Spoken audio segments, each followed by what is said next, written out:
A long meeting. I think we'll get started if you want to go ahead. All right, thank you. Okay, we acknowledge the land upon which we work and live, the First Nations and their nations, and recognize their connection to the land, water, and community. We continue to learn, listen, and grow together. I'd like to welcome everybody, call the meeting to order. I just thought I would let everybody know I am going to make a little change to the agenda order. We have a one delegation for sure that has to leave to present somewhere else. So I'm going to have the two delegations at the start come right up, and then we'll go on to the Katana planning matter, and that's where we'll start it. So if you want to go ahead with that. Be it hereby resolved that the agenda for the April 16th, 2025 regular meeting of council be adopted as printed and circulated. Okay, can I get a mover and a seconder, please? Moved by Councillor Demers, second by Councillor Banbury. All in favor? Opposed, if any, and that's carried. Any disclosure of pecuniary area interest? Not seeing any. And the minutes from April 2nd. Be it hereby resolved that the minutes of the April 2nd, 2025 regular meeting of council be adopted as printed and circulated. Okay, can I get a mover and a seconder? Moved by Councillor Barnes, second by Councillor Young. All in favor? And opposed, if any, and that's carried. Any business arising from the minutes? See any? Okay. Our first delegation is Rhonda Stewart, our Economic Development Director. Welcome, Rhonda. Do you want me to speak into this? Yep. So good. Okay. Can everybody back there hear okay? Always like to make sure. Okay, perfect. Thank you. Okay, good afternoon. I'm Rhonda Stewart with Rural Oxford Economic Development, as you all know. I'm here today to do our annual Touchpoint check-in delegation, and I'm looking forward to sharing with you a little bit about some of the highlights of last year, 2024, and some of what we have planned for 2025. This is our small but mighty team. Crystal Van Rokel is our Economic Development Officer, and there's myself. 2024 was a year to celebrate. It was a milestone year for our organization and for the collective partnership between Blandford-Blenheim, Esor, Tavistock, Norwich, Southwest Oxford, and Zora. It marked our 10th anniversary, and we, as many of you know, through a gala, an awards event, and wonderful dinner evening to celebrate our 10-year milestone last year. Last year was also the first year that we collaborated on a county-wide career expo that was spearheaded by Community Employment Services. And that was wildly successful last year. I think, well, as you can see, 5,000 people in attendance. We ran that again just a few weeks ago on March 27th. Again, tremendous success. We built on the momentum year over year. And I think there were 3,500 students this year and 2,000 job seekers in attendance to connect with the 150 employers. So also last year we launched a new program called Discover Rural Oxford. So the last few years, you'll recall, we supported the Canada's Outdoor Farm Show through volunteerism and community engagement. And we had done that for a few years, and we reconnected with the farm show to see if Rural Oxford could do something a little bit different last year. And so we secured a booth at Rural Oxford, and we created this program called Discover Rural Oxford, where we were able to highlight 15 local rural businesses and give them some exposure, wild exposure. A lot of our small vendors and rural businesses aren't able to attend a show of this magnitude for 3 full days. And so we split up 5 to 6 vendors each day and fully supported their marketing efforts and getting the word out there. So it's a very popular program. And you'll see on the 2025 slide, we did, as a board and staff, decide to proceed with that again this year. So applications for that will be launching in the coming month.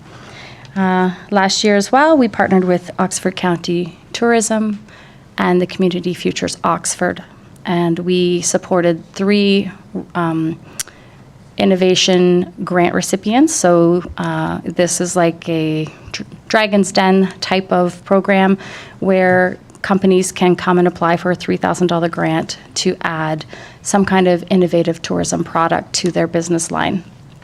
And while we support it financially and with staff resources to vet applicants, et cetera, it is externally judged by tourism stakeholders outside of Oxford County because we all have very close ties to our local businesses. Last year, we also enhanced our business connections, and we did business retention and expansion activities. We focused largely on agri-food in manufacturing last year, and we made 25 business visits. And we conducted a lot of those visits alongside upper government contacts like Ministry of Economic Development, OMAFA, and FedDev to increase exposure to programs for our rural businesses, to know about these programs and have handshake connections to be able to apply for some of the funding or marketing opportunities. I'll just touch on a little bit about the survey. I know it's small. So just on this first slide here, as I mentioned, our focus was on building connections with local producers and rural manufacturers. We facilitated introductions with our ministry colleagues and raised awareness for programs like Southwestern Ontario Development Fund, Can Export, as well as local resources like Community Employment Services and Community Futures Oxford as well. So it's a great relationship builder and getting out there to see some of the expansions and cool projects that are happening in our community. On the next slide, just a few highlights from some of the BRNE feedback. We did receive 24 responses to our follow-up surveys after our meetings. Of the 24 respondents, $17 million had been invested in capital projects last fiscal. Additionally, 17 companies are planning to expand or relocate in the next 3 to 5 years.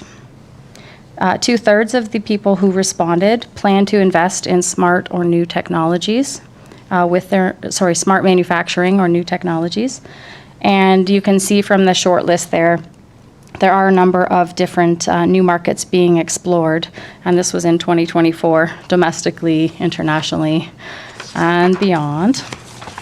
On the next page, you can see that there are, when we asked what commercialization plans, new products or segments does your company have for the next 3 to 5 years, you can see a very robust, creative, innovative, thriving, idea-generating, a lot happening there for a number of the businesses who are operating in our area.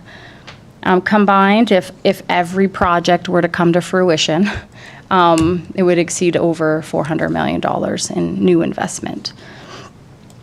And so I think that is a positive outlook, and we will want to make sure that we're able to support investment. 2025, you'll see a few things that are repeated here. We're constantly evolving and building on our practices. At the top corner there is the Career Expo, as I mentioned. We, in addition to supporting the Career Expo and securing some funding for the project to go forward, we also pulled together, just as the 5 rural townships support rural Oxford, we found this as a value-add opportunity to pool together, and as you can see the marketing in the top corner, create an Explore Careers in Local Government booth that was shared and staffed by each of the 5 rural municipalities.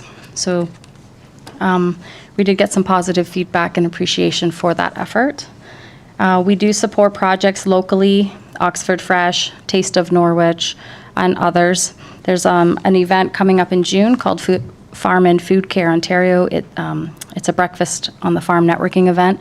So we're supporting that event as well as partnering with Tourism Oxford to curate a road trip experience so that these people who are coming to the area and coming to the event can have an itinerary of other stops to make while they're in Oxford County, further supporting local. As I mentioned, Discover Rural Oxford intake will be launching soon, so keep your eyes peeled on our social media and in our monthly newsletter. We are going to continue with business retention and expansion visits this year. We will, of course, have some follow-ups and repeat visits from last year's industry. It's not a hard stop. We did build some momentum that way. So for this year, our target is to meet with 24 new businesses in the tourism and agribusiness sector, in addition to any repeat or follow-up appointments. And lastly, our board and staff team are planning a couple years ahead of schedule to do our strategic plan for 2026 to 2029.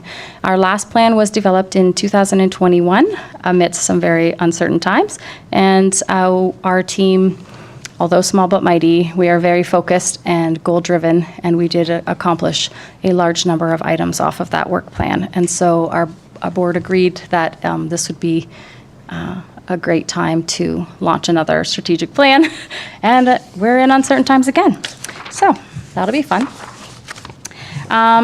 Each year I come to councils, and we get different mix of questions, concerns, comments. I often do get asked about forward-looking recommendations, and it is very difficult to pick based on one case study, one policy recommendation that could be clear across the board. So instead, we've kind of just pulled together a few recommendations, some of which are conversations, one of which for sure you will have already been talking about, but this is just kind of a way to keep it top of mind and to let you know that we'd be interested in participating. Proactive secondary planning, municipally owned shovel-ready land, overlaying commercial and industrial development zoning on parcels abutting the settlement areas, maybe looking at collaboration on the 401 corridor, and the one broad policy that we would recommend is removing the restriction on the OFDUs being able to employ only 2 people who do not live on site. We can dive into those all deeper later, but I've come out of time, so thank you very much. Thank you very much. Any questions from council at all? No? See any? Councilor Bamber. Mr. Mayor. Rhonda, with the current situation with Buy Canadian and local patriotism, do you expect to see a little increase in business within the local community, the business community? It's a little too early to tell, but I suspect that this is going to be a prime time for development in Oxford County as well as the rest of the province and even Canada. Are we looking forward to that, to some increase? Yeah, that's a great question. Yes, I would unequivocally say yes. If history is any form of an indicator, Oxford County, completely rallied behind local businesses just 5 short years ago. And the sentiment of buy local, buy Canadian, is still very strong, even from that. And so I think this is just further fueling that. I can also share, as far as the inquiries that we get, though the volume has changed as far as companies from abroad reaching out to us to invest here currently. The phone calls and the dynamics have changed within our office that local landowners are calling us and asking us what due diligence do they need to do to ensure they can do an investment on their property, what steps need to take. And so we have a lot of companies, local lands owners who are wanting to do something on their properties, and they're trying to be proactive to make sure they're in position to do that. So, and I think that speaks as well to supporting local. So I think they're trying to get into position to do that. Thank you for the question. Yeah. Any other questions from council? No, not seeing any. May have some comments in a second. If you have a resolution there. Be it hereby resolved that the presentation from Rhonda Stewart, Economic Development Director of Rural Oxford Economic Development Committee, regarding the 2024 year in review be received as information. Okay, can I get a mover and a seconder? Moved by Councillor Demmer, second by Councillor Young. Any comments at all from council? Councillor Young. Yeah, I just want to say I love seeing these each year and seeing all the things that your small but mighty team is doing. And I've attended a number of of the events, and they're always great and well attended. And I know you all put a lot of work into it, so thank you for that. And I look forward to 2025's plan. Thank you. Yep. Any other comments from council? Councillor Demers. I think, you know, I commend Rhonda and Crystal on a regular basis.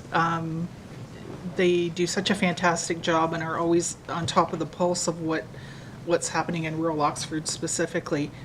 As Rhonda suggested, there's so much opportunity in our communities, and there's so much that we don't hear about on a regular basis that these ladies are doing to help you know, small businesses, farm businesses, et cetera, to flourish in different ways, especially on the, you know, sort of diversified use front. So, you know, every year at budget time, it comes around, and, you know, we as a council decide whether or not to continue to support our OEDC. And I think that, you know, they prove themselves over and over again, that they're extremely effective and are, you know, are producing some very positive outcomes for Oxford County, but it's, you know, even specifically for Blandford-Blenheim. So we're getting good value for our money. Yep. Sure. So Any other comments from council at all? Thank you.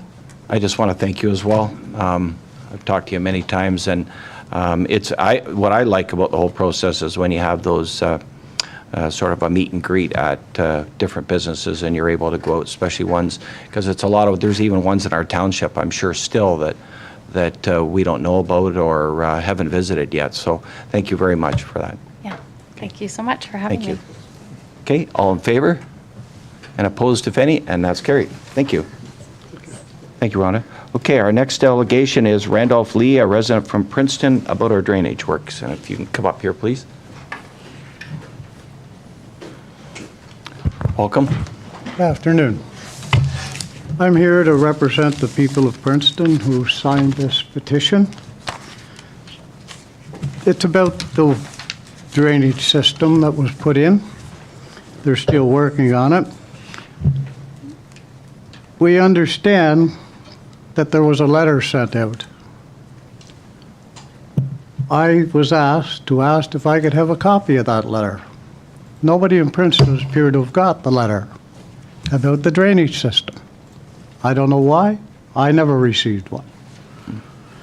They also would like to know who decides how much each household pays. Like, they're saying they see the same thing go on in front of every household, but everybody pays a different amount of money for the drainage system.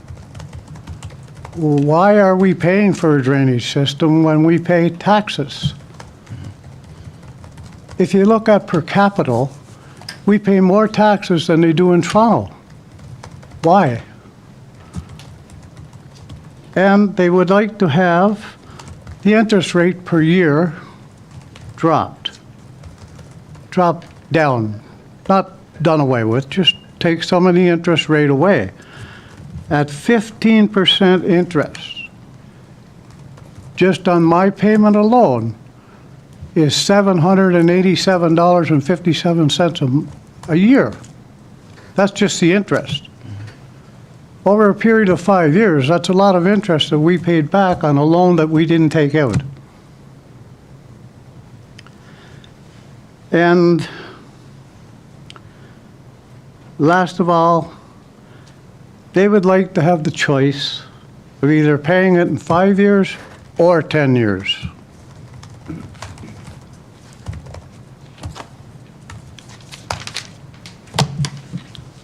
Okay? Yeah, that's all I have to say.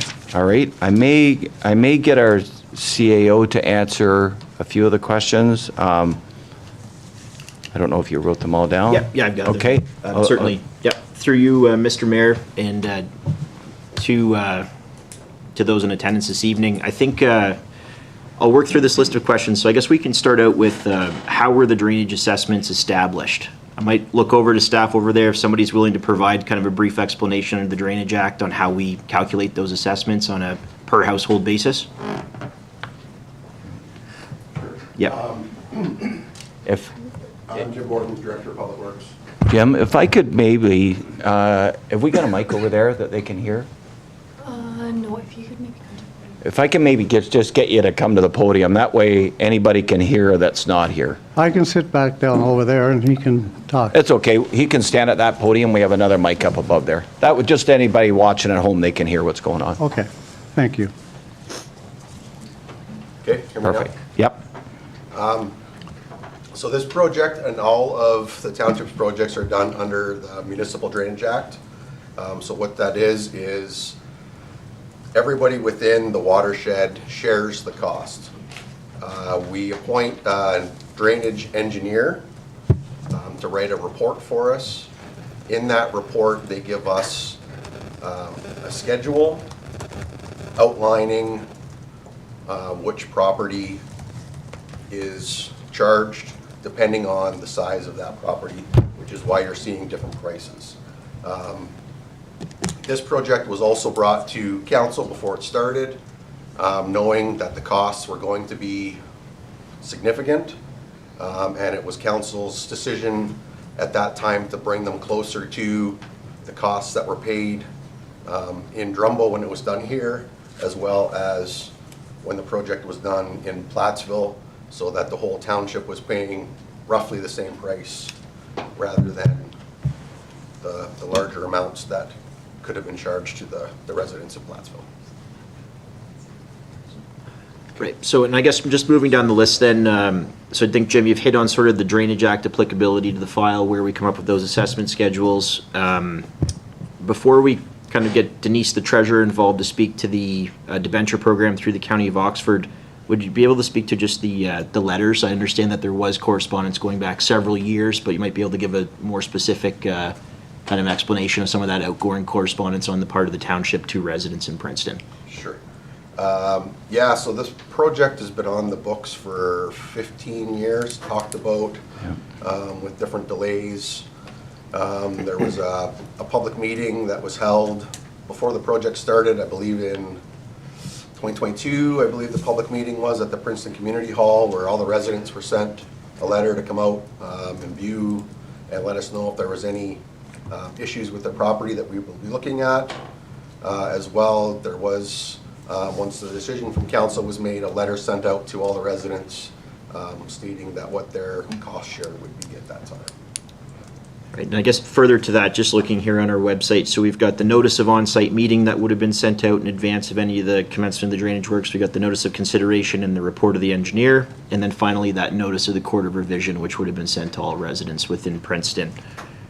Just moving down the list here, and Mr. Mayor, Yep. I hope I got everything from that the delegation, but one of the other questions had to do with setting the interest rate. So I understand that in the initial outgoing correspondence of each phase, from the township to residents, there were sort of two options set for paying that outstanding balance. So residents were given the option of working through the township and by extension the County of Oxford within a debenture program, or alternatively, residents were given the option to seek their own sort of lender, or residents were given the option to sort of pay the upfront cost outright. So as far as the sort of the County of Oxford role in the debenture program, I'll maybe ask Denise to come up if you can speak to that briefly. But, you know, I do understand that residents were given that option to seek their own sort of private financing options with a deadline being established.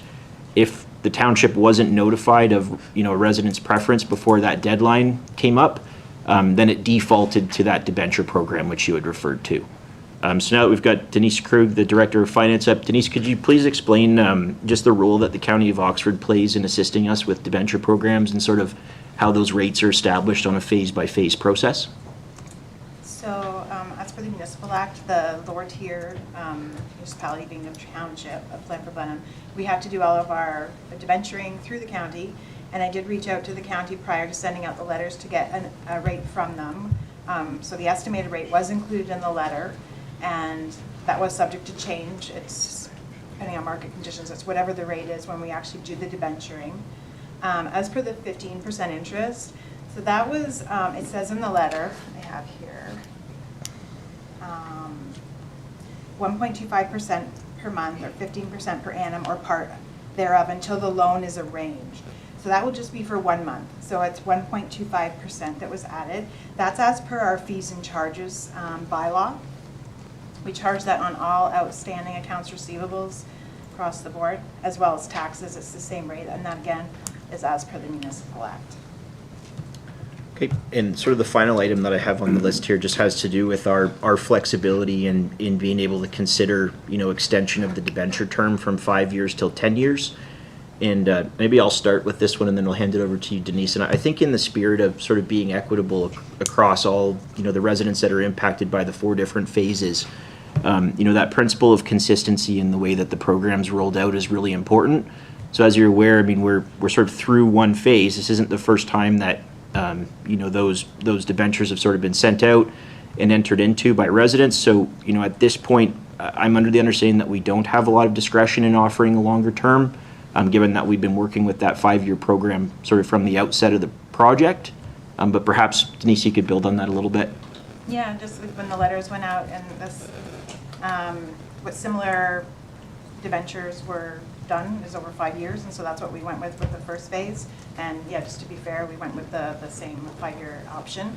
And as Josh said, you have the option of debenturing through your own financial institution or whatever. If you can, it said in the letter, they may offer more favorable interest rates or more flexible long-term payment options. But it's just too much for us to administer to have different options and have to have people get back to us as to which one they want and have to have different sets of debentures for each phase. It's a lot to administer. Is there any question that you didn't get answered in there? I know as far as when you asked about lowering the rate, and that's the rate that's set by Oxford County because that's where the debenture comes from. So we can't lower that rate. And I think that you've answered about the 5 to 10 years. I think we've answered who. And you asked about a copy of the letter? Yeah, the letter that was sent out before any of this started. Yeah. Before any of the drainage system was put into effect. Do you have email? No. No. Okay. Denise, I mentioned, do you have the letter there? I think Sarah does. Yeah, I have Okay. copies of all the letters. Okay, if we can maybe get you a copy, Mailing address? can we mail it to you, the copy? Sure. Okay. Do you Yep. want to put it on the sign-in sheet at the back of the room? Pardon? Will you put it on the sign-in sheet at the back of the room? Yep. Actually, Yep, yeah, and thank we'll you. mail that out. No problem. Is there any other questions you have, or? No, that's just what they asked me to ask. Okay, yeah. I've been on here, this is 15 years, and I remember starting 15 years ago, and the main reason it was delayed was over the conversation whether we were going to put a waste treatment facility towards Princeton. That didn't happen, and that's why we've started now with the drainage part of it. So hopefully, I believe by the end of this year, our goal is to have all of it done.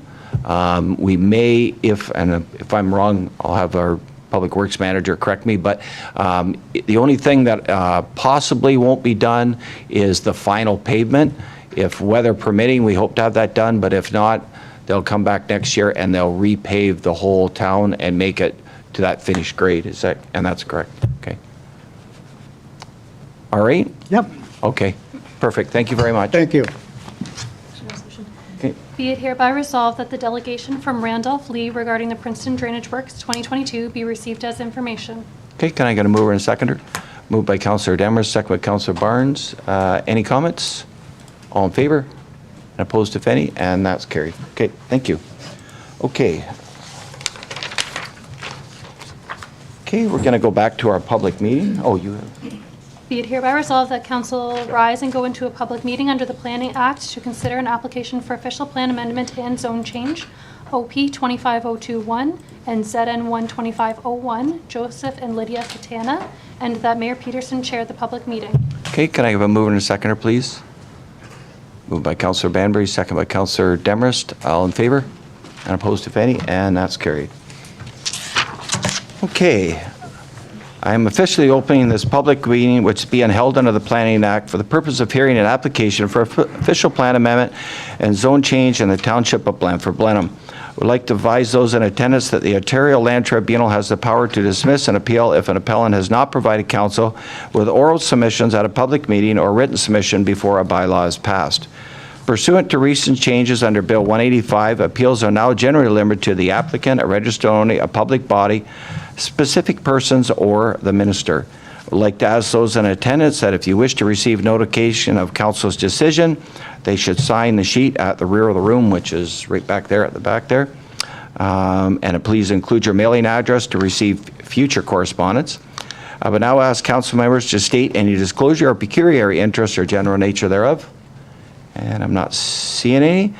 There is one application being considered today, application for official plan amendment and zone change, OP 25-02-1 and ZN 1-25-01, Joseph and Lydia Katana for lands located at 935-929 Blenheim Road. And Dustin, if you could present that report, please. Thank you, Mr. Mayor, and good afternoon, members of council, staff, and those in attendance here today.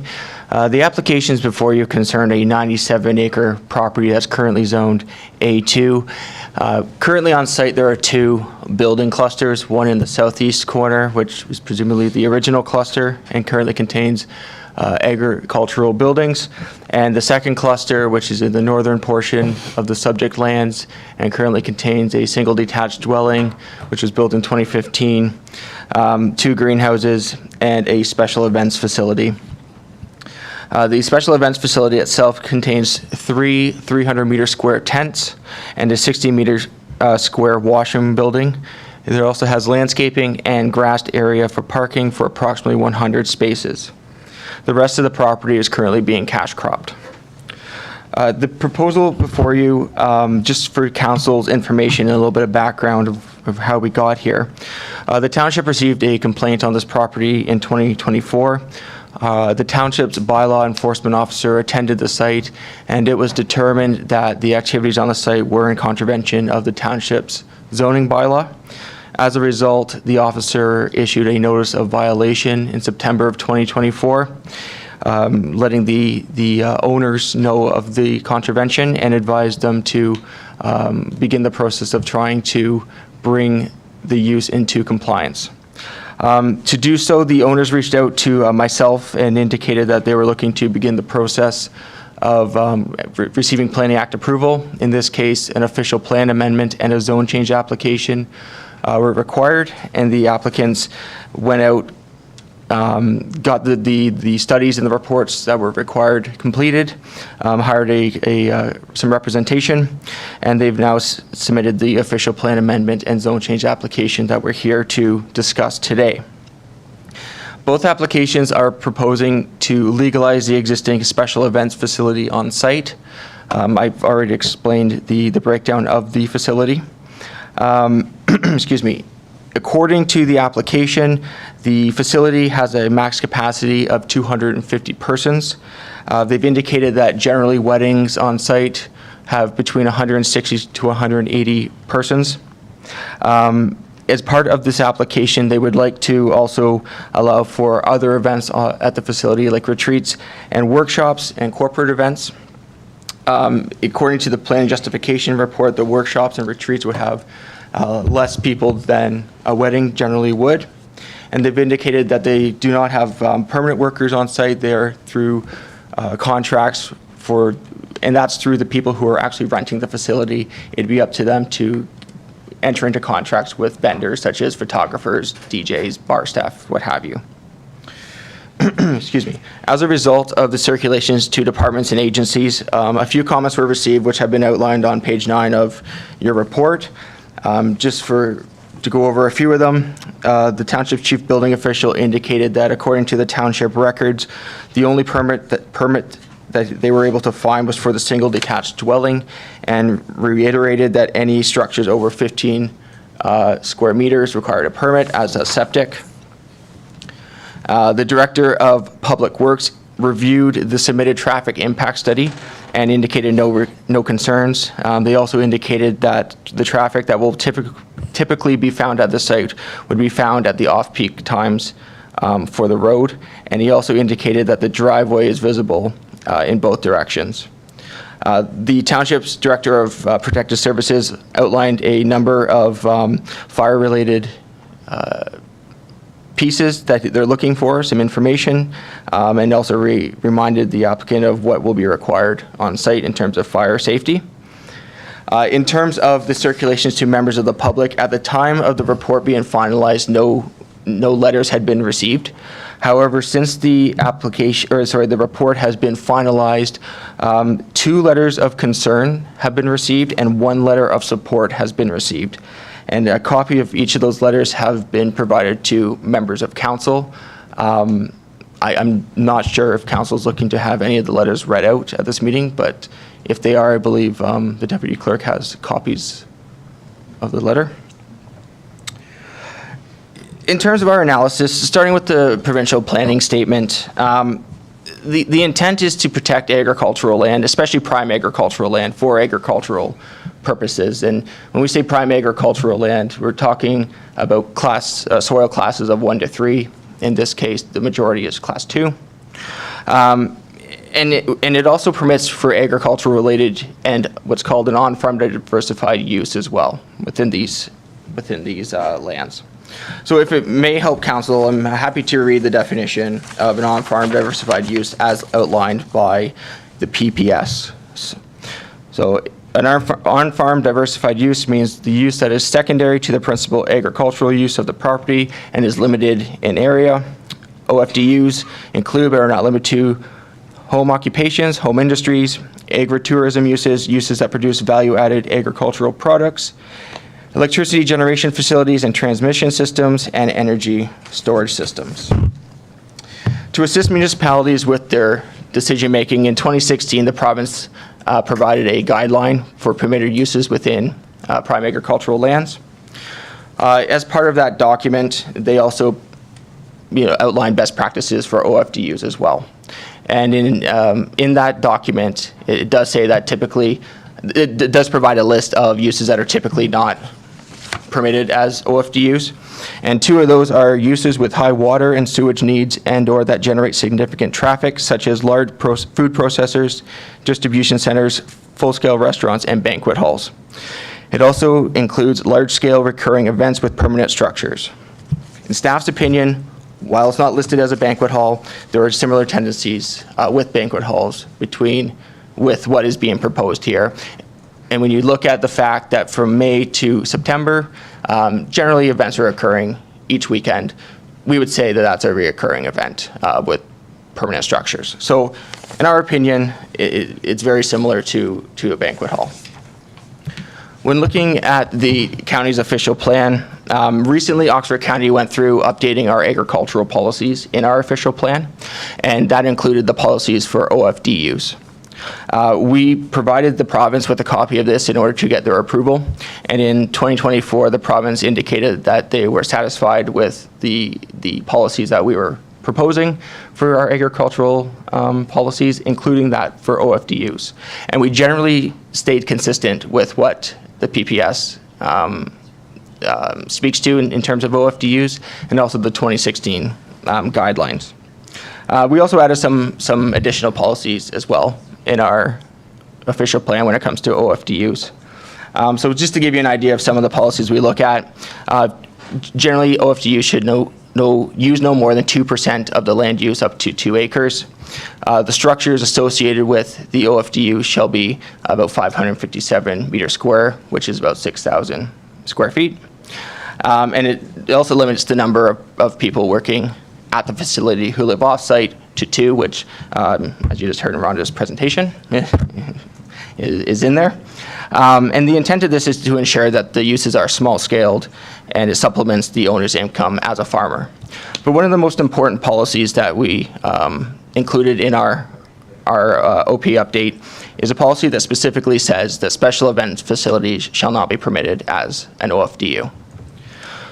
So looking at the proposal in front of us, I will of course point out some positives of the proposal when considering it in a planning context. So they are showing that they're using less than 2% of the land uses.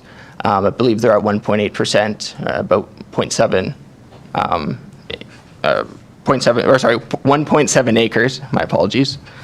And it is located within a cluster. So, it's not like they put it in the middle of the farm to interrupt farming. It was inside of a cluster, which is what we do look for in an OFDU. And they are using the same access as the single detached dwelling. Now, where we kind of deviate from that is the buildings themselves exceed the permitted size for an OFDU. So as I mentioned, 557 meters square, they're about 6,000 square feet is what the official plan policies outline. The proposal is for 960 meters square, which far exceeds that. In terms of staff, while we do recognize that the staff is on contract, they're not permanent, what we would say is the fact that, again, it's basically every weekend between May and September, we're having contract staff come to the site. It could be argued that it's having the same impact as if they were permanent as well. And we do believe that a facility like this, in our opinion, it does allow for conflict with surrounding uses. We do recognize that it is complying with minimum distance separation between the surrounding livestock operations in that regard. But with a facility like this, it does open the door for noise complaints and other enforcement issues. So we do believe that a facility like this may have a better purpose inside of a settlement. And then just getting back to reiterate once again, we do have that policy that does say that a special event facility shall not be permitted, shall not be permitted as an OFDU. So for this reason, we are recommending that in terms of the official plan amendment before you here tonight, that you do not support the OPA and that you advise County Council of that. And we are recommending that the zone change application in front of you not be supported either. Okay, thank you. Are there any questions from council regarding the staff report? I don't see any. I know I'm going to have some as we get going into this. Probably council will as well. Okay, thank you. Does the applicant or agent wish to speak this regarding this application?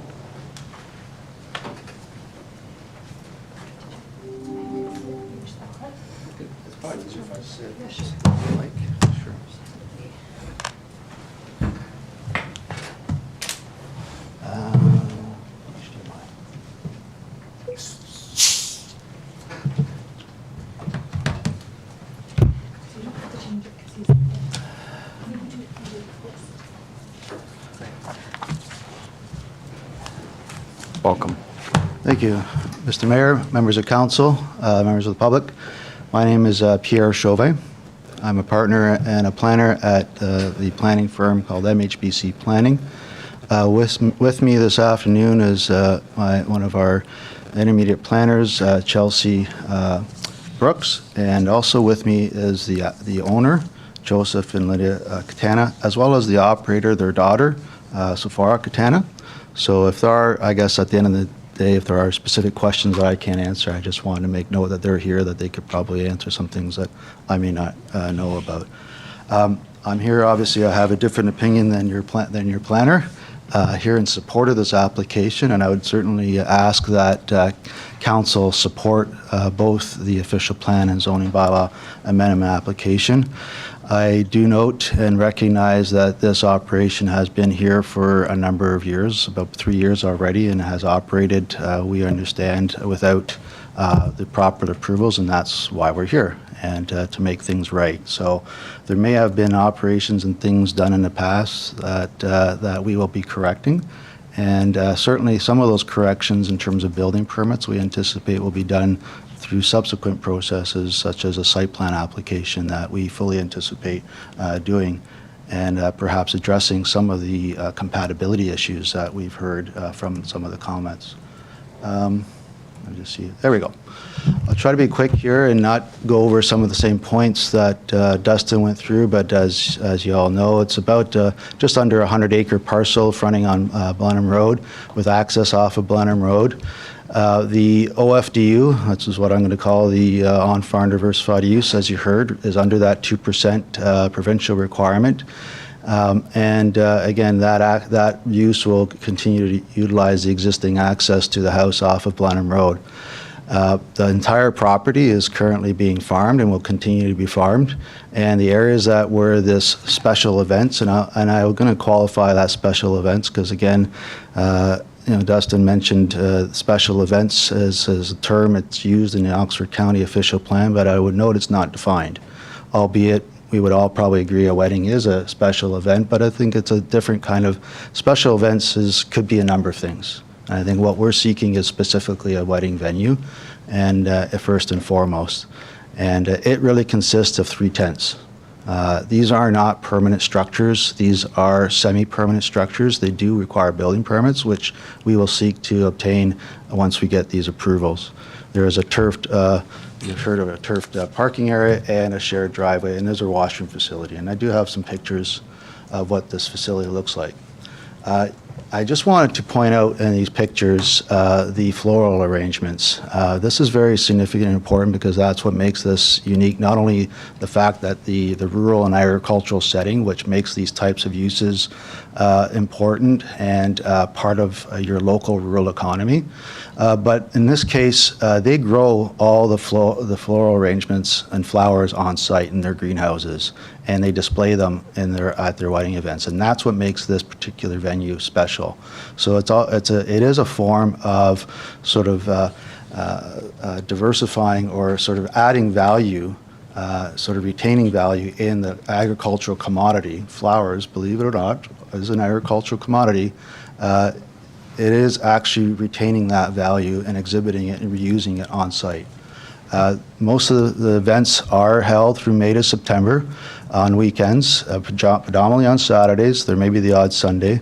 As you've heard, on average, about 160 or 200 people attending, with a maximum occupancy of 250. And we've specified that in the draft bylaw to put some parameters on this to ensure that it is limited in scale. And not only in scale in terms of size, but also temporally. We're talking about, when we look at May to September, we're looking really at 20 weekends. That's 20 weekends throughout the summer. And so it's really, I'll speak to that a little further. This is a little drilled down in terms of where the various uses are. In the top left corner, just off that image, is the actual house. You can see that heart-shaped island. That is just the sort of turnaround for the driveway. But the actual wedding venue facility is highlighted in yellow, and that represents that 1.8%. The washroom is in the very bottom corner, that small little box. And the tents, the portable tents are actually highlighted there with the 900 square meters with the parking, as you can see, which provides enough for 100 spaces. We could even provide even more if necessary. But again, all these lands have not been in agriculture and are not in agriculture currently, and we're not removing any agricultural land as a result of this particular use. Just quickly, as you've heard, these lands are designated agriculture reserve and zoned A2, and that's what we're seeking to do is get an official plan amendment to permit this particular use. Dustin spoke to the provincial guidelines, and it does provide specific guidance material with respect to how to deal with on-farm diversified uses. Yes, the county can be more restrictive with respect to policies, and I would say they have been.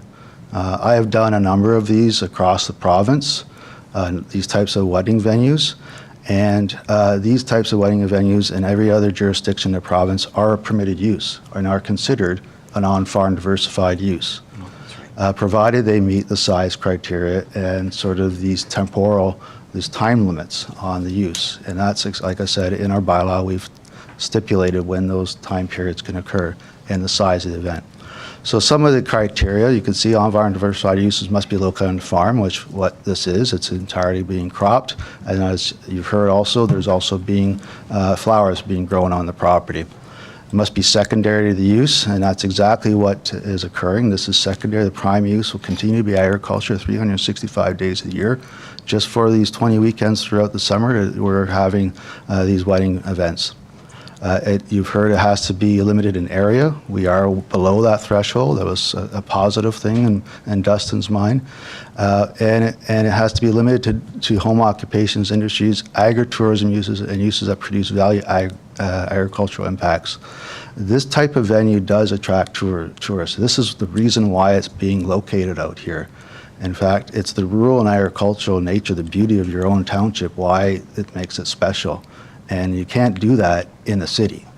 This is why these things are so popular. And on top of that, as you heard, the Katanas make their venues quite elaborate and pretty with their floral arrangements, which they grow on site. So it is a value retention kind of proposition here that promotes agriculture. And that's really the purpose of allowing on-farm diversified uses, is to support the agricultural community, but also support the local rural economy, which is doing. And I heard the presentation earlier, which was exactly on point, and I felt this is exactly what we're trying to do, is support your local economy. And lastly, it shall be compatible and shall not hinder surrounding agriculture operations. So certainly we have done a traffic study, and you've heard that it has concluded there's no impacts there. We have heard that there are some noise concerns, and that was really news to me. That's up until these comments have come out. And we certainly are looking, there are ways that we can deal with this. We can certainly deal with it through the site plan approval process, or we can deal with it through certain other restrictions that the council may feel appropriate in the bylaw, in terms of limiting or ensuring that the noise bylaw is applied here. Our client has always maintained they comply with the noise bylaw.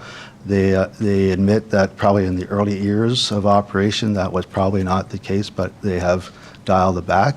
But there's even things that they can do on site in terms of mitigation that they can do to help mitigate the noise. Not going to deny that there may be noise, but the question is, how is it exceeding provincial guidelines in terms of what is acceptable? So there's many times where it is an acceptable level from a provincial perspective. It doesn't mean you won't hear anything. So I think the point being that at the end of the day, as long as we can comply with your noise bylaw, which we intend to do, then that's what we intend to do. So again, just to reiterate or summarize, in terms of our official plan amendment, we are asking for a special event facility that could be changed to be more specific to a wedding event facility. And again, we're specifying that size criteria to 960 square meters.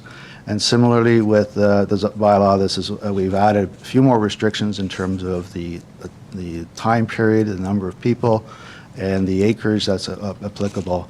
And again, there could be even more restrictions put on that with respect to the noise, if that's the council's direction. Before I end, I just wanted to touch on a few things that staff mentioned in their report, because I certainly I don't want to let this go without being said. And I think it's important for council to hear. Particularly, there are issues that I'd like to clarify. These relate to the number of employees, building area, number of customers, as staff called it, their aggregate policies and ag-related use policies. So there's 5 areas that I'd like to just quickly touch on. So staff suggested, with respect to number of employees, that there's a considerable amount of staff that we required for this. I would suggest that this is very speculative, in their opinion. They have not provided any justification or analysis in terms of how they come to that conclusion. Just to be clear, there are 2 family members that reside on the property, the farmers, Sephora and Joe, who actually help and operate this business. So they reside on the property. On average, when you look at it, yes, there are people coming and going during the day. There's a photographer, there's a floral arrangements, there's decorators. But at the crux of the event, probably you're going to see on average about 10 people, probably working about 6 hours. You do the math, that's about 60 hours. And even if we said 2 days, Saturday and Sunday, that's 120 hours. When you, again, divide that by 37.5 hours for an average work week, that equates to about 3 employees, 3 full-time equivalent employees. Policies say 2. We're off by 1. But I also suggest to you that the policies also allow for seasonal workers to occur. And that's really what's happening here too. These aren't full-time, 365-day year-round employees. These are seasonal workers. Building area. Again, staff would suggest well, this is a big building area. I'd remind you, this is not, these aren't permanent structures or tents. They're semi-permanent. They're not just the average tent, I'll grant you that, but they're tents. The tent is remove all the tarps over the winter, and it's just an empty, open venue. They're suggesting it's 70% larger, as though that's a large thing. I think, again, scale is really relative. I can tell you some math, too. Really, the size of these buildings is only 0.002% of the whole lot area. Not even 1%. And even less than that, 0.001%, is the additional area over what we're permitted to do. And lastly, I will point out that the province's guidelines would say that we are permitted to have up to 20% of building floor area of the 2% that's permitted. So when you do the math, it equates to about 1,572 square meters. So the province's own guidelines would say we can have up to 1,572 square meters, but the county is saying, no, that's too much. And that's fair. They're allowed to be more restrictive, but the policies also do allow for, the county's policies also do allow for site-specific circumstances like this to be assessed and evaluated. And that's all we're asking you to consider. Number of customers and patrons. Again, staff they opine that there's large numbers of customers or other people would be attracted here. I guess first of all, I would say these aren't customers. These are invited guests. There's an invite sent out. We know how many people are coming, how many people are registered. This isn't a day-to-day drop-in center like the Fear Farm where people are coming and going all the time. These are specific time periods that people are coming. We know when they're arriving, which then also goes to the number of vehicles coming, which we also know the traffic study says that there's no impact. But 250 people max doesn't equate to 250 vehicles. As we all know, going to a wedding, we go together as groups, at least as couples. If you go solo, maybe you go solo, but on average, the number of vehicles is quite reduced. But I would also suggest that this isn't uncommon in the county. There are other venues that the county has approved. The Monham Farmers, for example, Wakefield Farms, are all up in excess of 180 to 250 guests allowed. Monham Farms also has 60 events allowed per year. So this isn't new. This type of use is not new in the county, but I would say the county hasn't been consistent in how they've interpreted and applied this type of use. Granted, yes, that's a new policy framework we're dealing with as of a year ago. If we applied a year ago, I wouldn't be standing here before you making this long presentation. But here we are, and we're making this presentation because we have to. And lastly, or a couple last points, ag-related uses. Staff had indicated that this should be considered an ag-related use and evaluated under different county policies for this type of use. I would argue that we are an OFDU, not an ag-related use. That is an entirely different thing. We're not a grain elevator, we're not a farm implement dealership. But even saying that, though, I do think we still, if you look at the policies for ag-related uses, we are directly related to a farm operation in that we grow our own flowers and we apply them and use them as value-retaining facilities on the farm. So, and which require to be close to where they're being produced. Otherwise, they'll spoil and whatnot. So it can be argued, if you really want to, say, yeah, this is an ag-related use. But again, I would also go back to the Monaghan Farm application where it was in fact evaluated as an ag-related use back in 2019. And I would quote what staff has said. Staff are of the opinion that as this facility relies on rural agricultural location, alternative locations and settlement areas are not necessarily appropriate and would be counter to the general intent to take advantage of the county's rural agricultural setting for events. That's exactly what we're trying to do here. That's exactly what, and so I would suggest to you the staff's position today is totally contrary to the position that they've taken in the past on this matter. Lastly, from a policy perspective, and I won't bore you any longer on this policy, but I think it's important to note because I think staff has tried to paint this as in such a negative way that I have to point this out. But they reference the aggregate policies as a final blow, so to speak, and say we're within a significant sand and gravel resource area. Sure, absolutely, but so is the house. But I would note the section that they even refer into their own staff report, section 341313.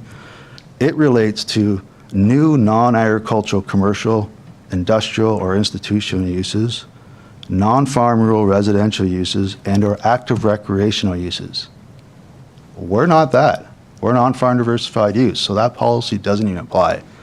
So I again question their interpretation of their own policies, but again, that's their opinion, and we're all entitled to our own opinion, and that's why we're here.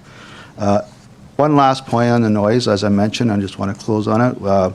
These issues were not known to me personally, but our client's intention is to comply fully with the township's noise bylaw, which there are limitations after 11 o'clock. Music has to be turned down. They will do all that. But we are certainly willing to work with staff further to help maybe come up with other measures to control that, either through site plan or even changes to the bylaw. So if council feels the desire to perhaps even defer this to allow us more discussion time with staff to work that out, we certainly be willing to entertain that as well. So those are my comments, and I really do appreciate you indulging me to speak this long, and happy to answer any questions. Okay, thank you very much, Pierre. Council, any questions on it at all? Anybody? I do just. Councillor Young. Sorry, I do have a couple questions, but this is like a three-part question maybe about the residents. So the residents on the property, I assume is zoned residential, and people live there? Correct, yes. People live in that home? Yes. So that's not part of the venue then? That people don't access the home as part of? Through you, Mr. Mayor, no. The house is not part of the OFDU. That slide I had with the yellow area did not include the house. Yeah, that's what I was wondering, because Yeah. it wasn't in that, so I just was wondering that people weren't using that. Right there. So I think maybe when I was speaking, just off the image is the house, kind of left of that heart-shaped island. Right. Yeah. And that's not part of the venue. And then I was just wondering where the greenhouses are, just in relation to that yellow. Yeah, through Mr. Mayor, maybe I have a different, again. I zoomed in, but I couldn't Yeah, see. this air photo may be a little out of date. They are, if you look at the black square, I would say to the north of that, the top end of that square, so the top between the red property line, and they're being built. There's one there, I think a second one being built right now, Joe? So they're in that location. That air. Up here? Correct, yep. Oh, okay. Okay, perfect, thank you. And again, I read some of the letters, and there's, mention of construction activity, and it's hard to say when these complaints or noise issues have occurred and whether it was related to construction of the greenhouses or we just don't know, so, but. Okay, any other questions from Councillor? Councillor Demers. So one of the core tenets of on-farm diversified use is that it's secondary to the farming operation. You agree? Absolutely. And so, based on your presentation, you're suggesting that this is secondary to a farming operation because of the relative footprint that the operation? Through Mr. Mayor, two things, and these are, again, spelled out in the provincial guidance material. It's a scale thing, limited in scale, and the scale is both not only in area, but also in time. So something that is limited in time, when that's what we've done, is and limited that, but also the scale, and they being the province recommend a 2% land area equivalent up to 10,000 square meters or 1 hectare. And the county has adopted that, as most municipalities across the province have, as a basis to ensure that it remains secondary. I would note that there is nothing in the provincial guidance material with respect to staffing. That is a local policy. Yep. And in fact, you'll see in the guidance material that they would suggest the better way to regulate employees is by the land area limitation. because employees don't take up land, it's the facility, right? So, I think that's, the intent there is to control expansion. So Yeah. that's why there's an upper limit Yep, put on it. So fair that's- enough. And in every situation, I would say, is unique, and there may be variations to that, and that's why we have this process. But we all have the same parameters that we try to live within. And just get back to your point, yes, it's about ensuring and making sure that farming is first, and that's what's occurring on the property as it has for many years, with the exception of this small little area. And my understanding is that it's cash crop on the, which is the farming operation. Is that, is it rented out? Is the land rented out to another farmer to produce cash crop? Through you, Mr. Mayor, yes, it's being rented out. And in fact, but with the floral business, our client is looking into membership through OFA to become a member as well, so that not only the farm, the flowers, but also the cash crop can also be recognized as under that umbrella. Mr. Mayor, can I, Yeah, couple follow-up? Absolutely. Okay. With respect to the flower operation, are there currently wholesale or retail sales, or is it strictly just for the wedding? Through you, Mr. Mayor, no, just no wholesale retail, just strictly for the wedding. Okay, so they're not actually making any revenues off of the farming operation other than renting out the land for cash crop? From an agricultural perspective, I would say, strictly speaking, yes, you're right. May I direct something for clarification to Dustin? Absolutely. Okay, Dustin. Dustin, if I could maybe just get you to come to the podium, that way anybody at home can hear you. He can go to the separate podium.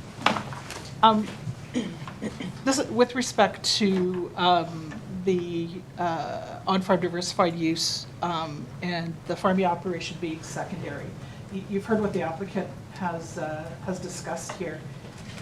Is that consistent with the spirit in which Oxford County has implemented some, like, with respect to the official plan, et cetera, and the interpretation of the provincial policy statement? Is that the spirit in which,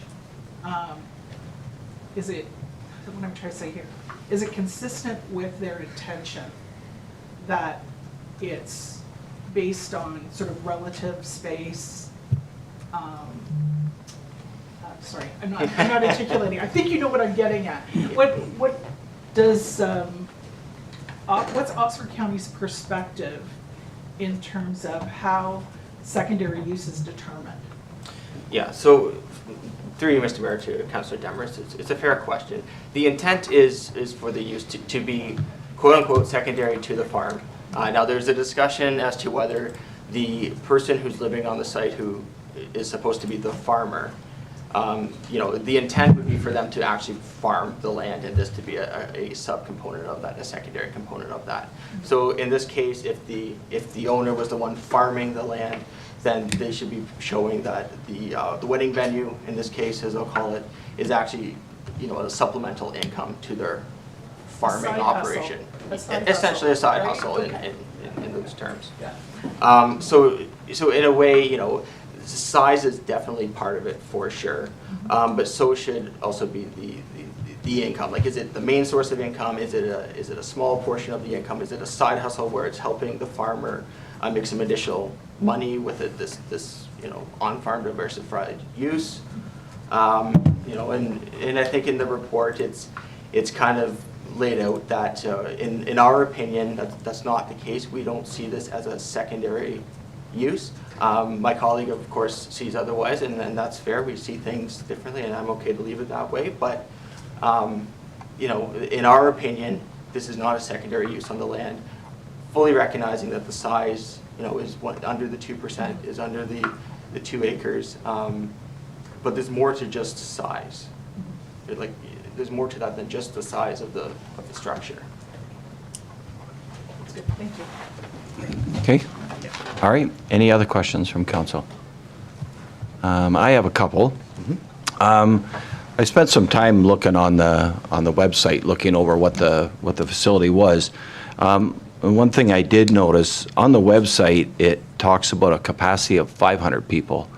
And in your application, you're talking about 250. So I'm wondering why the discrepancy between the two. Good question. I can't explain the discrepancy. All I can say is that our bylaw is what it will be. Okay. So if 250 is the number, or if it's some other number, whatever the council decides, then the website should get changed. Okay. I don't run the website. Okay, I just would bring that up. Yep. And I just have one, when you mentioned about the structures not being a permanent fixture, and I thought I remembered something, and I'm going to ask our chief building official to talk to that, because I thought when you had like a cement pad poured and all that with a structure, that they're considered a permanent structure under the Ontario Building Code. And if I can get, Ray, if you can come up to the podium just quick, I just want to make clarification on that, because I had that. What I said, it was semi-permanent. Yeah. So.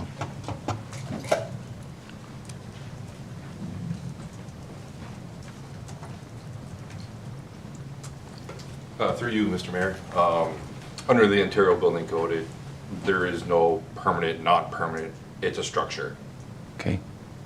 When they pour, I remember this one time somebody poured a laneway with cement, and that's why it jogged my memory when you mentioned it.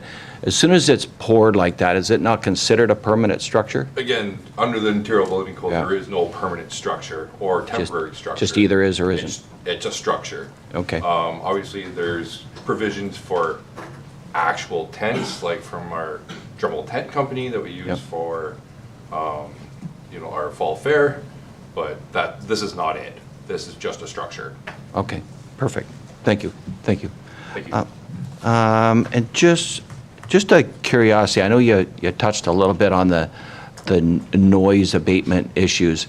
And I'm just curious if you have any ideas how you would, like I'm thinking with a tent, it's going to be pretty hard to do any kind of noise abatement other than drastically reducing the volume of the system that's there. So I'm just curious if you have any ideas in your head. Yeah, sure, great question. And based on past experience and similar types of situations in rural environments, wedding venues like this, noise, music being an issue, I've had situations where the music had to be at a certain decibel level and measured by the applicant or the owner to ensure that the music speakers were at a certain decibel level and even brought down after and shut off at 11 o'clock, for example, and just completely shut off.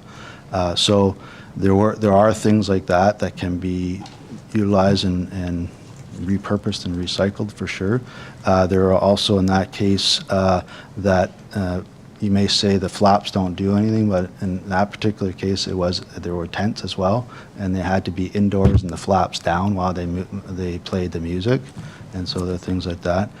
I would say that my understanding with these wedding venues in particular, they're becoming more popular with ethnic communities, and there may be perhaps like at the beginning of ceremonies and things where there's drums and things, more impulsive sound. That's kind of a little hard to control for sure, but that's usually at the beginning of the ceremony. I think where the issue becomes is like the evening dance and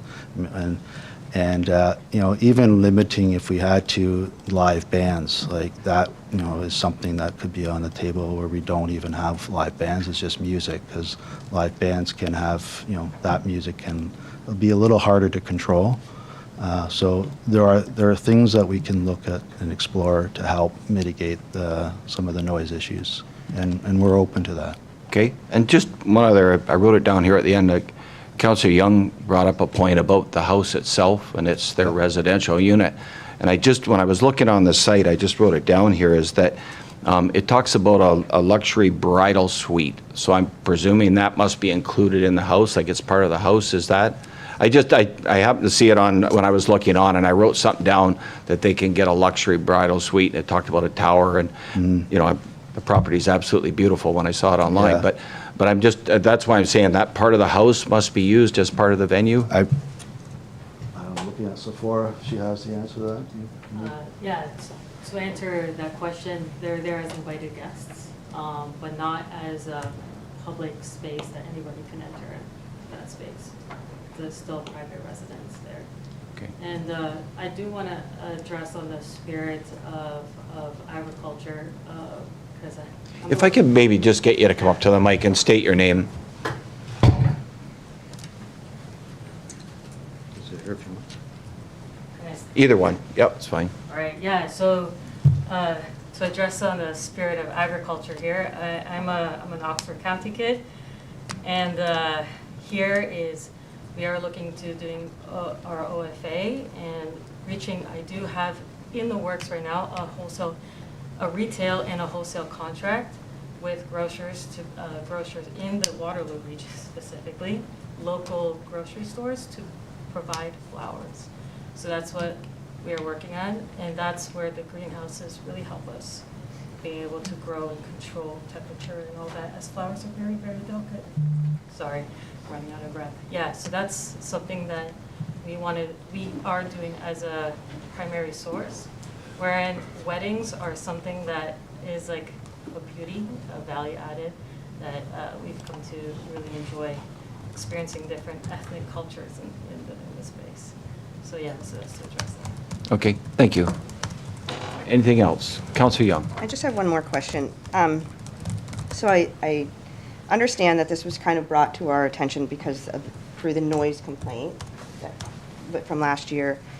And then since then, everyone's been working with the CBO.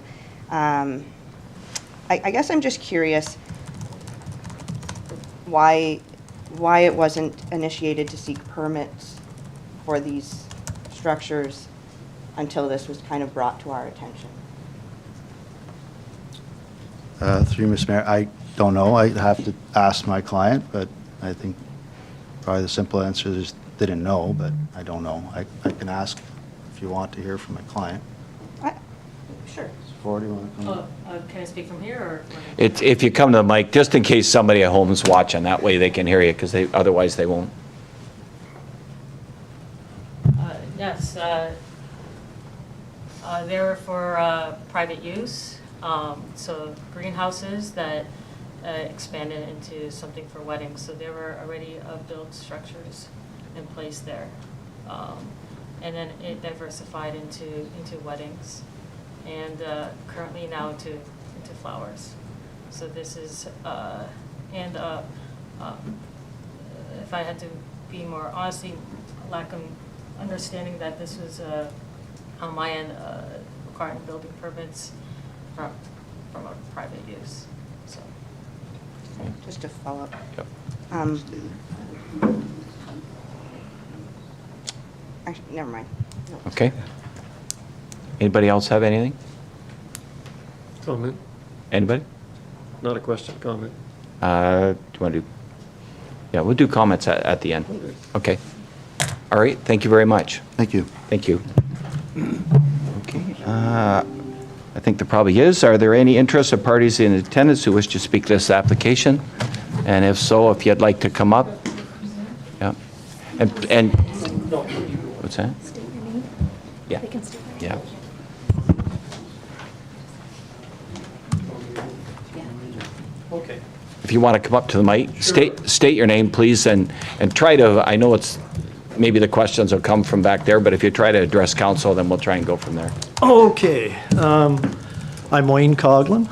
And my wife Kathy, we prepared a little submission. And I'll just basically read it. That's, kind of we worked on it together. No problem. We have been living quietly in our house on our 13-acre property in the middle of A1 and A2 agricultural farmlands for almost 50 years. We have a farming background. We totally accept the noises that may occur from farm machinery or other farm practices. By Google Maps, our brick house is approximately 600 feet from the permanent commercial event tent buildings. We have endured the noise from weddings and other events in the tents, which are permanent structures, and a stone washroom building for a number of years. And I looked at a note I had made, and we've been suffering with this since 2021 is the first time we phoned the police about it. The noise goes regularly to midnight, but has gone to 2 a.m., maybe with a break for speeches around 6 when we can hear the names of the bride, groom, wedding party, and other speeches.